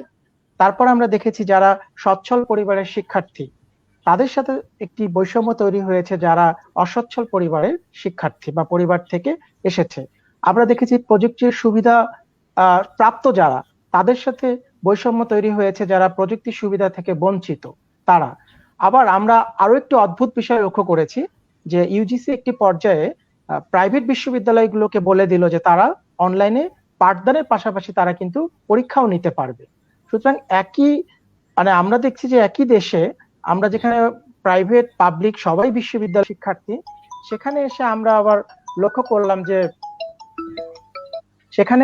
লক্ষ্য করছি যে না, সেখানেও আমরা একটি যেটাকে বলা যেতে পারে যে আমরা আপনার আবার একটি বৈষম্য সৃষ্টি হলো সেটি দেখলাম। সুতরাং অনলাইন শিক্ষা কার্যক্রম নিয়ে সত্যিকার অর্থে খুব বেশি যে আনন্দিত থাকা অথবা খুব বেশি পরিমাণে আমরা যে সফল হয়েছি সেটি আসলে বলা যাবে না। তবে হ্যাঁ, যেহেতু এটি একটি নতুন বাস্তবতা, কোভিড কতদিন থাকবে এবং এই পরিস্থিতিতে আমরা বের হয়ে এসে কবে স্বাভাবিক হতে পারবো সেটি যেহেতু আমরা কেউই জানি না, সুতরাং বিকল্প হিসেবে আমাদেরকে অনলাইন অফলাইন দুটো মাধ্যমেই চেষ্টা করে যেতে হবে।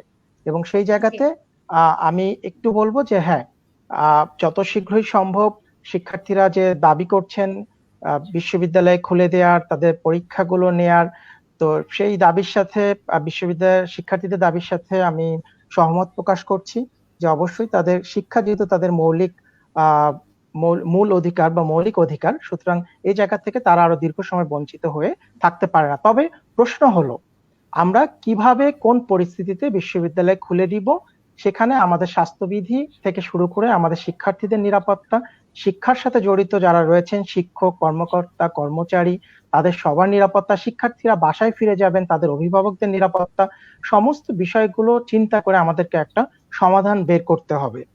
এবং আমার মনে হয়েছে যে আমি আলোচনা শুনছিলাম অনেকক্ষণ ধরে, এখানে শিক্ষার্থী অনেকেই বলছিলেন নিজেদের মধ্যেই অনেকটা বিতর্কের মতো অবস্থা চলে যাচ্ছিল। আমার আসলে মনে হয় এটি কাম্য না, কারণ আমাদের সবার জি মিলেই শিক্ষক শিক্ষার্থী সবাইকে মিলে একটা সলিউশনের পথে আসা উচিত। এবং সবচেয়ে ক্ষতিগ্রস্ত হয়েছে দেশের শিক্ষা খাত করোনার কারণে, এটি নিয়ে কোনো সন্দেহ নেই। সেই ক্ষতিটা কিভাবে আমরা কাটিয়ে উঠবো সেটি নিয়ে আমাদের সবার ভাবা উচিত। জি আপনাকে হাবিবা। যদি প্রশ্ন করি, আজকে আমাদের টপিক হচ্ছে, আমাদের দুজন কথা বলেছেন ভ্যাকসিনের, একজন বলছেন যে ভ্যাকসিনের পরে যেন শিক্ষা প্রতিষ্ঠান খুলে দেওয়া হয় এটার পক্ষে, এবং বাকি দুজন বলেছেন অবিলম্বে যেন শিক্ষা প্রতিষ্ঠান খুলে দেওয়া হয়। এক্ষেত্রে আপনি কোনটি সাপোর্ট করবেন? ওকে, জি ধন্যবাদ। আমি একটু বলি যে এখন আমরা আহ, বিশ্ববিদ্যালয় পর্যায়ে আমরা শিক্ষা নিয়ে কথা বলছি, কিন্তু আমরা আজকের বিষয়ে আমি দেখেছি বর্তমান পরিস্থিতিতে শিক্ষা প্রতিষ্ঠান বন্ধ রাখা কতটা যৌক্তিক। যেহেতু আমরা বিশ্ববিদ্যালয় পর্যায়ে আমি পাঠদান করছি, বা আপনারা যারা শিক্ষার্থী তারা পাঠ গ্রহণ করছেন, তো আমরা হয়তো বিশ্ববিদ্যালয়টাকেই বেশি করে বলছি, কিন্তু আমরা কিন্তু এটি অস্বীকার করার কারণে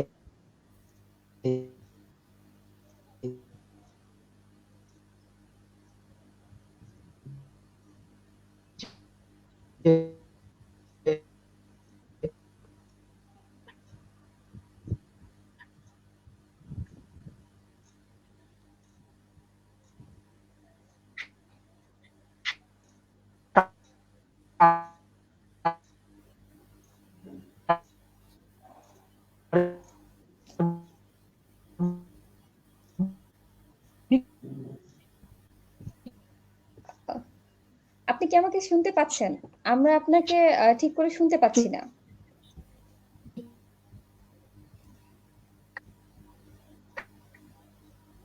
দর্শক দুঃখিত, খুব সম্ভবত কারিগরি ত্রুটির কারণে আমরা মুক্তাহুল হাসান সান ভাইকে শুনতে পাচ্ছি না। অবস্থায় কিন্তু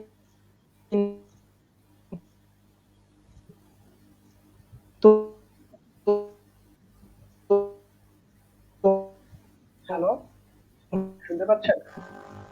জি রাজিন ভাই, আপনাকে শুনতে পাচ্ছি। হ্যাঁ, সান ভাইয়ের মেবি রুটের সমস্যার জন্য আমরা শুনতে জি, পাচ্ছি না। আমি কারিগরি ত্রুটির কারণে। কিছু কথা বলতে চাই। জি জি আমি জি আমার অবশ্যই।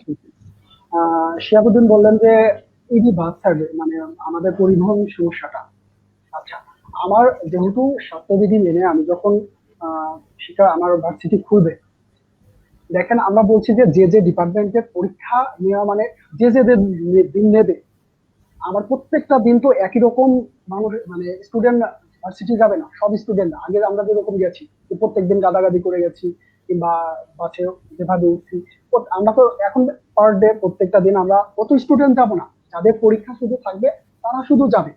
তাহলে বাসে আমার মনে হয় যে আপনি যদি গণপরিবহনে মাস্ক ব্যবহার করে যাতায়াত করতে পারেন, আমরা স্টুডেন্ট আমরা সবাই কিন্তু গণপরিবহনে চলছি আমাদের প্রয়োজন নিত্য প্রয়োজনীয় দিনগুলোতে। ইভেন স্টুডেন্টরা কেউ বসে নেই, সবাই ট্যুর দিচ্ছে, এখানে পিকনিক যাচ্ছে, দর্শনীয় স্থানগুলোতে যাচ্ছে, সবাই ঘুরতেছে, পাবলিক পরিবহনে চলতেছে। যদি আপনি পাবলিক গণপরিবহনে চলতে পারেন, তাহলে আমাদের ভার্সিটির বাসগুলোতে যে কুষ্টিয়া শহরে যে বাস আছে বা দিনাজপুর শহরে যেটা যাচ্ছে, সেগুলোতে আপনি কিভাবে বলেন যে আমরা স্বাস্থ্যবিধি মেনে চলতে পারবো না? কারণ আমরা প্রত্যেকটা দিন আগের মতন সেই সব স্টুডেন্টরা যাবো না, সব সেশনের সব ডিপার্টমেন্টের সব স্টুডেন্টরা যাবো না। তাহলে আমরা অবশ্যই পারবো স্বাস্থ্যবিধি মেনে বাস না বাড়াইলেও। আপনি দেশে যেহেতু আমাদের ফিটনেস বিহীন গাড়ি, আমরা অনেক আগে যখন আমরা আমাদের সড়ক পরিবহন নিয়ে সড়কে মানে জি রাজিন ভাই, সড়কে আমরা যে বুঝতে পেরেছি আপনি বলতে চাচ্ছেন আমরা চাইলেই পারি, কর্তৃপক্ষ চাইলেই পারে স্বাস্থ্যবিধি মেনে সবকিছু ঠিক করে চালাতে। আপনাকে আমাদের ধন্যবাদ, বাস আপনার কিন্তু কথা আমরা দেশে বুঝতে যেহেতু পেরেছি। নতুন আমদানি না করে, বাস আমদানি না করে যেহেতু ফিটনেস বিহীন গাড়ি নিয়ে যেখানে আমার দেশ চলতেছে, সেখানে কিভাবে আমার ভার্সিটি অথরিটি চলবে না বা চলতে পারে না? জি, আপনার কথা আমরা বুঝতে অবশ্যই পেরেছি, চলবে। আপনাকে অনেক ধন্যবাদ। আমরা আবার চলে যেতে চাচ্ছি মুক্তাহুল হাসান সান ভাইয়ের কাছে। আপনার জি কাছে প্রশ্ন হাবিবা। রাখতে চাই, আমরা সম্প্রতি জেনেছি আপনার বিশ্ববিদ্যালয়, জগন্নাথ বিশ্ববিদ্যালয়ে চিন্তা ভাবনা করা হচ্ছে যে আপনার সশরীরে ক্লাস পরীক্ষা নিবেন। এর পিছনে আপনাদের পরিকল্পনা কি, এবং সবশেষে যদি বলেন এই মুহূর্তে আমাদের শিক্ষার্থীদের কি কি করণীয় আছে?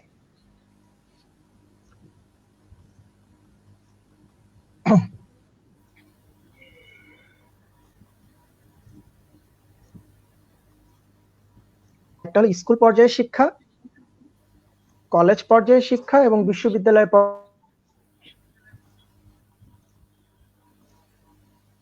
ডাব্লিউএইচওর যদি আমরা ওয়েবসাইট, সেখানে কিন্তু আমরা দেখব চমৎকার একটি গাইডলাইন দেওয়া রয়েছে কিভাবে স্কুল খুলতে পারে, কিভাবে, এবং স্কুলের যে গাইডলাইন রয়েছে সেটি ফলো করে কিন্তু আমরা এই প্যান্ডেমিকের সময় কলেজ পর্যায়ে শিক্ষা কার্যক্রমকে চালিয়ে নিতে পারি। সেখানে আপনার ট্রান্সপোর্টেশন থেকে শুরু করে আপনার শিক্ষার্থী যখন বাসায় ফিরে যাবে তখন তাকে কি ধরনের সাবধানতা অবলম্বন করতে হবে, তারপর শিক্ষার্থী যখন ক্লাসে বসবে তার পাশের শিক্ষার্থীর সাথে তার দূরত্ব কতটুকু থাকবে, প্রত্যেকটা বিষয় কিন্তু সেখানে স্পষ্টভাবে গাইডলাইন দেওয়া রয়েছে।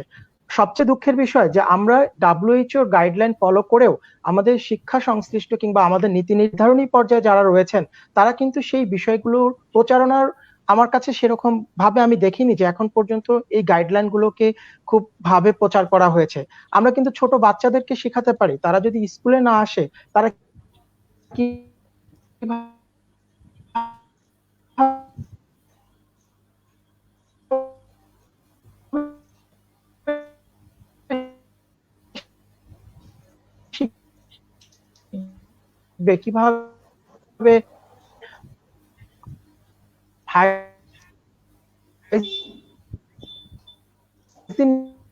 মেনটেন করতে হবে, তারা যদি স্কুলে না আসে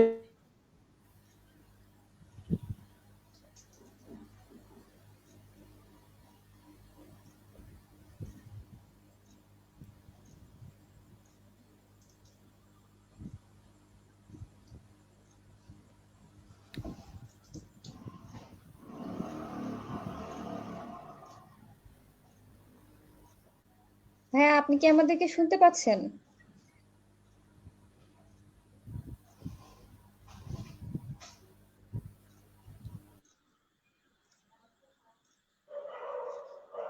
আমরা অত্যন্ত দুঃখিত, খুব সম্ভবত কারিগরি ত্রুটির কারণে আমরা আবারও মুক্তাউল হাসান সাদ ভাইয়াকে শুনতে পাচ্ছি না। আমরা অনুষ্ঠানের একদম শেষ পর্যায়ে চলে এসেছি। আমি শেষ মুহূর্তে যদি বলতে চাই নওরিনকে 1 মিনিটের মধ্যে যদি আপনি কিছু বলতে চান, সর্বশেষ যদি কিছু বলার থাকে। সর্বশেষ আমরা যেটি বলতে চাই যে আমরা সত্যিকার অর্থে আমরা চাইলেই কিন্তু একটি ব্যবস্থা গ্রহণের মাধ্যমে, সুষ্ঠু ব্যবস্থাপনার মাধ্যমে শিক্ষা প্রতিষ্ঠান খুলে দিতে পারি। এক্ষেত্রে আমাদের চাইতে হবে। আরেকটি বিষয় সেটি হচ্ছে আমরা আন্দোলন করছি, অনেক ক্ষেত্রে দেখা যাচ্ছে হ্যাঁ গণজামায়াত হয়ে যাচ্ছে, আমরা হয়তো আন্দোলনজনিত কারণে সামাজিক দূরত্ব বজায় রাখতে পারছি না, কিন্তু এক্ষেত্রে কর্তৃপক্ষ যদি এদিকে আমাদের দিকে একটু নজর না দেয়, এই আন্দোলন কিন্তু আমাদের দীর্ঘ আরো কর্মসূচি রয়েছে, সেক্ষেত্রে যে সুরক্ষার জন্য আপনারা শিক্ষা প্রতিষ্ঠান বন্ধ রাখছেন, এই যে আন্দোলনরত শিক্ষার্থীরা কিন্তু সেই সুরক্ষাটি পাচ্ছে না। এদিকে কিন্তু আপনাদের অবশ্যই নজর দিতে হবে। আপনাদের কাছে যদি আপনারা এই যে বিনিয়োগের কথা বলেন যে শিক্ষার্থীদের উপর বিনিয়োগ করা হয়েছে, আমি একজন শিক্ষার্থী, আমার উপরও বিনিয়োগ করা হয়েছে, কিন্তু আমি একজন শিক্ষার্থী হয়ে আমার যৌক্তিক দাবি নিয়ে রাস্তায় নেমেছি। আমাকে অনেক সময় সামাজিক দূরত্ব বজায় রাখা হচ্ছে না, আমার কথা বলার সময় হয়তো মাস্কটি খুলে নিতে হচ্ছে, আন্দোলনজনিত কারণে হয়তো কথা বোঝা যাচ্ছে না, সেই জন্য এক্ষেত্রে কিন্তু আমার একটি স্বাস্থ্য ঝুঁকি রয়েছে। এক্ষেত্রে এতগুলো শিক্ষার্থী আন্দোলন করছে, এত সমগ্র দেশের, এই যে স্বাস্থ্য সুরক্ষাটি নিশ্চিত হচ্ছে না, এর দায়ভারও কিন্তু কর্তৃপক্ষের উপর বর্তায়। কর্তৃপক্ষ যদি একটু গুরুত্ব সহকারে আমাদের দাবিগুলো বিবেচনা করেন, আমার মনে হয় যে আমাদের কারোরই স্বাস্থ্য আর ঝুঁকিতে পড়বে না, এবং অবিলম্বে আমরা সবাই শিক্ষা প্রতিষ্ঠানে ফিরে যেতে পারবো, আমাদের শিক্ষা কার্যক্রম অব্যাহত রাখতে পারবো। ধন্যবাদ। ধন্যবাদ আপনাকে। আমরা সবশেষে চলে যেতে চাচ্ছি শিহাবুদ্দিনের কাছে।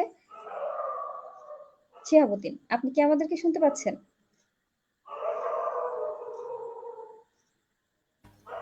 ধন্যবাদ আপু, শুনতে পাচ্ছি। শেষে একটা জি, কথাই বলতে চাই যে দেখুন, আমরা কালকেও পত্রিকায় দেখেছি নতুন 4টা ভেরিয়েন্ট আমাদের দেশে ঢুকেছে, এবং যা খুবই ভয়াবহ হতে পারে আমাদের জন্য। আমাদের চাঁপাইনবাবগঞ্জে দেখেছেন যে আপনি আজকে যে 71% পর্যন্ত ইয়া ছড়িয়ে গেছে, চাঁপাইনবাবগঞ্জ, যশোর, ইভেন আমাদের কুষ্টিয়াতেও আজকে 30-এর উপরে মানুষ আক্রান্ত, যেটি একদম সংখ্যায় 100%-এর কাছাকাছি চলে গেছে, যা আমাদের জন্য খুব ঝুঁকিপূর্ণ। সুতরাং এখন ক্যাম্পাস খুলে এই চারপাশের সারা দেশের বিভিন্ন রেড জোনের শিক্ষার্থীদেরকে ক্যাম্পাসে আসার সুযোগ দিয়ে এখন স্বাস্থ্যবিধি মেনে চলা কোনোভাবেই সম্ভব নয়। আর একটা জিনিস একটু না বললেই নয় যে সান ভাই যেটা বললেন, ইউজিসি কিন্তু প্রাইভেট বিশ্ববিদ্যালয়কে প্রায়োরিটি দিয়েছিল, এবং এই যে একটু আগে আপুরা বললেন, ভাইরা বললেন যে অনলাইনে ক্লাস, কিন্তু পরিসংখ্যান দেখলে দেখা যাবে যে হাজার হাজার স্টুডেন্ট অনলাইনে ক্লাস করছে। আমাদের ব্রাক, নর্থ সাউথ বলেন, ড্যাফোডিল বলেন, এইসব ভার্সিটিতে আমাদের পরিচিত যারাই পড়ছে, গ্রামে হোক শহরে হোক, তারা কিন্তু তাদের একটাই চেষ্টা যে আমাদের সেশন জটটাকে যে কোনোভাবে আমরা রিকভার করব, এবং তারা কিন্তু কষ্ট হলেও তারা পরীক্ষা ক্লাস দিয়ে তাদের এই জ্বরটাকে কমাতে কাজ করে যাচ্ছে।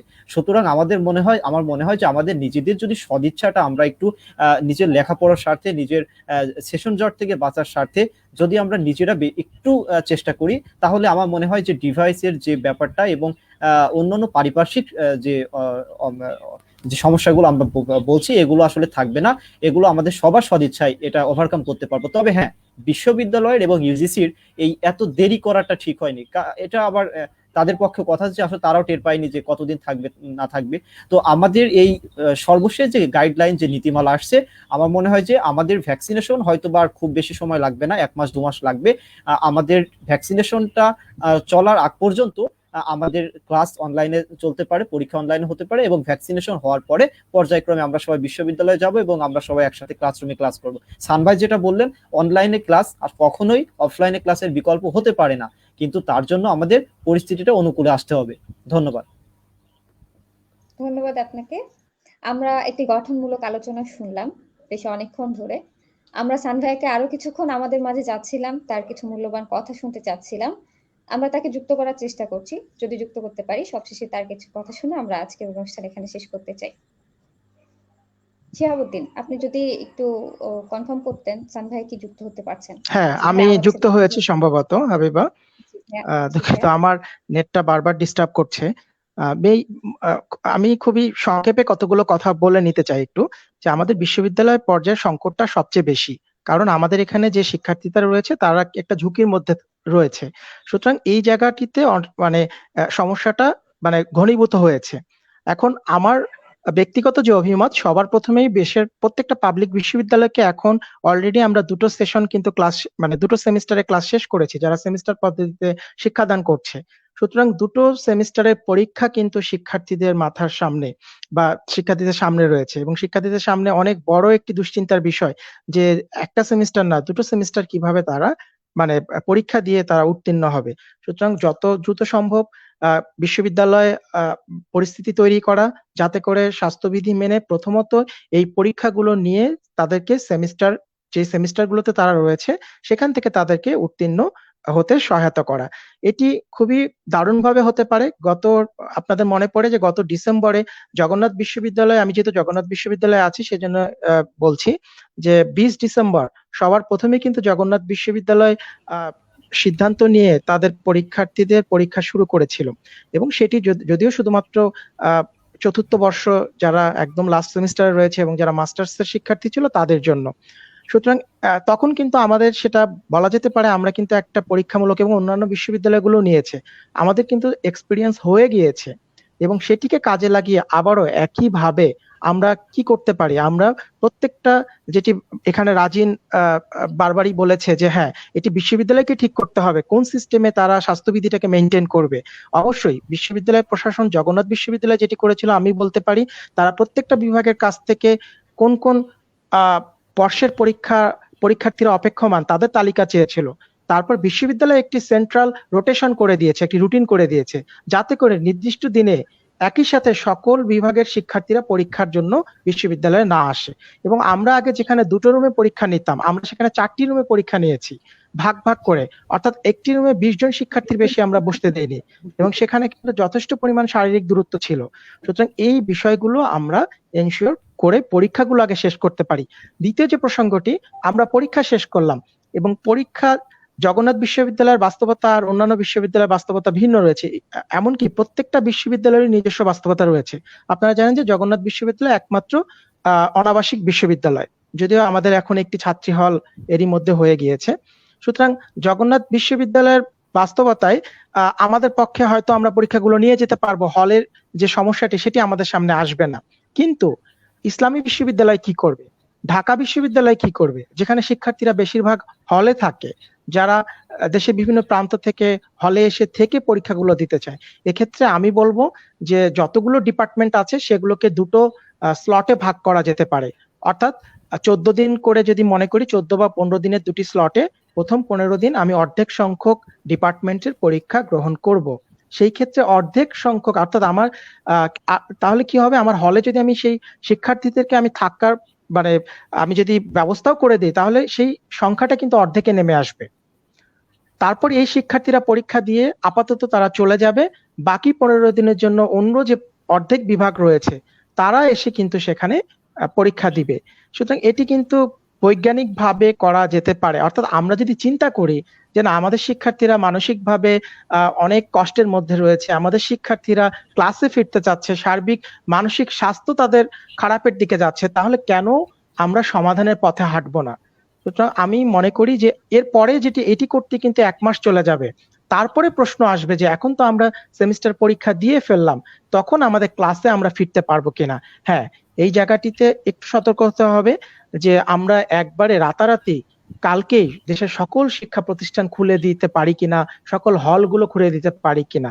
সুতরাং আমার মনে হয় পরীক্ষামূলক ভাবে, আমি যদি স্কুল কলেজের কথা বলি, তাহলে আমরা সবার প্রথমে গ্রামে যেখানে ফাঁকা জায়গা রয়েছে, সংক্রমণের হার কম, সেখানকার স্কুল কলেজ খোলা উচিত। তারপর আমরা উপজেলা পর্যায়ে খুলতে পারি, এরপর জেলা পর্যায়ে, সবশেষ বিভাগীয় কিংবা বড় শহরে। বিশ্ববিদ্যালয়ের ক্ষেত্রে যদি ইউনিভার্সিটি আমাদেরকে খুলতে হয় এবং হলে ছাত্রদেরকে উঠাতে হয়, আমরা দুটো বিষয় করতে পারি। একটি হলো যে আমরা তাদের র্যাপিড টেস্টের মাধ্যমে তাদের যে করোনা সার্টিফিকেট সেটি আমরা নিয়ে তাদেরকে হলে আসন দিতে পারি। তবে এই পরিস্থিতিতে হলে যে পরিমাণ যেভাবে আমাদের স্টুডেন্টরা গাদাগাদি করে থাকে, সেটি আসলেই স্বাস্থ্যের অন্য সময়ের জন্য তো সেটি আমাদের খুব একটা মানসিক স্বাস্থ্যের উপর ভালো কিছু ইয়ে করে না। তো এখন এই পরিস্থিতিতে সেই জায়গাটা অনেক বেশি সতর্ক হতে হবে। এই জায়গায় এজন্য দ্বিতীয় যে কথাটি আমি বলতে চেয়েছি, ভ্যাকসিনের বিকল্প নেই। সরকারকে অবিলম্বে এবং শিক্ষা সংশ্লিষ্ট যারা রয়েছেন, শিক্ষা মন্ত্রণালয়, তাদের অবিলম্বে আমাদের স্বাস্থ্য মন্ত্রণালয়ের কাছে চাহিদা পাঠানো উচিত যে আমাদের এই পরিমাণ শিক্ষার্থী রয়েছে, আমাদের এই পরিমাণ শিক্ষার্থী থেকে ভ্যাকসিনেতে অনতিবিলম্বে তাদেরকে ভ্যাকসিনেশনের আওতায় এনে অবশ্যই পূর্ণাঙ্গভাবে হয়তো আমরা বিশ্ববিদ্যালয়, স্কুল, কলেজ খুলে যাওয়ার জায়গায় আমরা যেতে পারি। তার আগ মুহূর্ত পর্যন্ত আমরা আংশিক, আমরা যদি মনে করি যে কিছুটা অনলাইন, পরীক্ষাগুলো আমরা অফলাইন, এইভাবে একটি পদ্ধতির মাধ্যমে আমরা কিন্তু শিক্ষা কার্যক্রমকে এগিয়ে নিয়ে যেতে পারি। তবে কোনোভাবেই বসে থাকার উপায় নেই। আমরা অনেক দেরি করে ফেলেছি। আমার মনে হয় এই কথাটা আজকে আমি যখন বলছি, আপনারা আজকে যে আলোচনাটি করছেন, এটি আরো 6 মাস আগে এই আলোচনাটি হওয়া উচিত ছিল। হ্যাঁ, আমরা যে মাঝখানে ডিসেম্বরে পরীক্ষাগুলো নিলাম, তারপর থেকে কিন্তু আমরা অন্যান্য বর্ষের পরীক্ষাগুলো আমরা নিতে পারতাম, কেন শুধু চতুর্থ বর্ষ এবং মাস্টার্সের পরীক্ষাগুলো নিলাম? সুতরাং আমরা একটা জিনিস আপনাদেরকে বলি, আপনারা যারা শিক্ষার্থী রয়েছেন, আমি আজকে WHO ওয়েবসাইটে গিয়ে আমি একটি ভ্যাকসিন নিয়েছি, কোভিশিল্ডের মানে অক্সফোর্ড অ্যাস্ট্রাজেনেকার ভ্যাকসিন পেয়েছি। তো আমি আশঙ্কা করছি যে আমি দ্বিতীয় ডোজ, যেটি আমার আগামী এই মাসের, সামনের মাসের অর্থাৎ জুন মাসের প্রথম সপ্তাহে পাওয়ার কথা, সেটি হয়তো আমি পাবো না, কারণ ভ্যাকসিনের সংকট রয়েছে এবং কোভিশিল্ড যতদূর শোনা যাচ্ছে যে সেটির চালান হয়তো আর নেই। তাহলে আমার একটি দুশ্চিন্তা, আমি কোভিশিল্ডের একটি ভ্যাকসিন পেয়েছি, তাহলে আরেকটি ডোজ আমি কি অন্য কোনো টিকা নিতে পারবো কিনা? আমি WHO ওয়েবসাইটে গিয়ে এই প্রশ্নটার উত্তর খুঁজলাম। WHO নিজেই বলছে যে বিভিন্ন দেশে মানে এই যে মিক্স ভ্যাকসিন, এটি গ্রহণ করা যাবে কিনা সেটি এখনো ট্রায়াল পর্যায়ে রয়েছে। অর্থাৎ ওয়ার্ল্ড হেলথ অর্গানাইজেশন তারা নিজেরাই জানে না এটার সমাধান কি। সুতরাং এই পরিস্থিতিতে আমরা সকল বিষয়ের সমাধান আমরা যে বের করে ফেলতে পারবো, বিষয়টা এমন না। আমরা কিন্তু খুবই একটি কঠিন সময়ের মধ্যে দিয়ে যাচ্ছি এবং গোটা বিশ্ব এটার মধ্যে দিয়ে যাচ্ছে। আমাদের পার্শ্ববর্তী দেশ ইন্ডিয়াতেও কিন্তু শিক্ষা কার্যক্রম বন্ধ রয়েছে। 26টি দেশে সম্পূর্ণভাবে শিক্ষা কার্যক্রম বন্ধ রয়েছে এবং বিশ্বের 55টি দেশে আংশিকভাবে, ওই যে বললাম, যেখানে সংক্রমণ কম সেখানে তারা শিক্ষা কার্যক্রম চালিয়ে যাচ্ছে, যেখানে সংক্রমণ বেশি সেখানে লকডাউনের আওতায় শিক্ষা প্রতিষ্ঠান রয়েছে। এভাবে 55টি দেশ কিন্তু শিক্ষা কার্যক্রম চালু রেখেছে। বাকিদের অবস্থা, যারা পরিপূর্ণভাবে ভ্যাকসিনেশনের আওতায় এসেছে তারা পরিপূর্ণ শিক্ষা কার্যক্রম চালিয়ে যেতে পারছে। সুতরাং আমাদেরকে একটু শিক্ষার্থীদেরকে বলবো, শিক্ষার্থীদের আন্দোলন আমি যৌক্তিক বলবো, কারণ অবশ্যই তাদের এই যে ক্লাসে ফেরা, পরীক্ষা, এটা তারা চাইবে এবং এই দাবি অবশ্যই শিক্ষার্থীদের থাকবে এবং শিক্ষার্থীরাই বিভিন্ন সময় তারা দাবি করবে, এই বিষয়গুলোকে তুলে ধরবে। এটাই শিক্ষার্থীদের বা আমি যদি তরুণদের কথা বলি তাহলে এটা তরুণদের বৈশিষ্ট্য হওয়া উচিত। সুতরাং শিক্ষার্থীদের চাওয়াকে মাথায় রেখে তাদের মানসিক স্বাস্থ্য, তাদের শিক্ষা কার্যক্রম সবই যেন যতটা পারা যায় সেটিকে পূর্বের অবস্থায় নেওয়া যায়, সেই বিষয়ে যেন সরকার সজাগ দৃষ্টি গ্রহণ করে। এবং অবশ্যই সবার প্রথমে বিশ্ববিদ্যালয় পর্যায়ের পরীক্ষাগুলো অনতিবিলম্বে শুরু করা উচিত। তারপর আমাদের অনলাইন অফলাইন আমরা একটি কিভাবে কোন পদ্ধতিতে গ্রহণ করলে আমরা আমাদের শিক্ষার্থীকে সর্বোচ্চ নিরাপত্তা প্রদান করতে পারবো সেটি সবাই মিলে বসে আমাদের ঠিক করতে হবে। আপনাদের সবাইকে ধন্যবাদ যে যারা আয়োজক আপনাকে ছিলেন অনেক ধন্যবাদ এমন একটি আপনার এত মূল্যবান বক্তব্য আমাদের সাথে শেয়ার করার জন্য, সেই সাথে আপনার এত মূল্যবান সময় থেকে এতটা সময় আমাদেরকে দেওয়ার জন্য অনেক অনেক ধন্যবাদ। এবং সেই সাথে আমি ধন্যবাদ দিতে চাই আমাদের 3 গেস্টকে, যারা আজকে তাদের গঠনমূলক আলোচনার মাধ্যমে বুঝিয়ে দিয়েছেন যে আমাদের কর্তৃপক্ষের কি কি পদক্ষেপ গ্রহণ করা উচিত এবং কি কি করবে। এবং আমরা আশা করছি আমাদের এই অনুষ্ঠানের মাধ্যমে এই বার্তাগুলো তাদের কাছে পৌঁছে যাবে এবং খুব শীঘ্রই সেই পদক্ষেপগুলো নেওয়া হবে এবং আমরা খুব দ্রুতই শিক্ষা প্রতিষ্ঠানে ফিরতে পারবো। ধন্যবাদ যারা এতক্ষণ ধরে আমাদেরকে শুনছিলেন, আমাদের পাশে ছিলেন। সবাই ভালো থাকবেন, সুস্থ থাকবেন। শুভরাত্রি। ধন্যবাদ। শুভরাত্রি।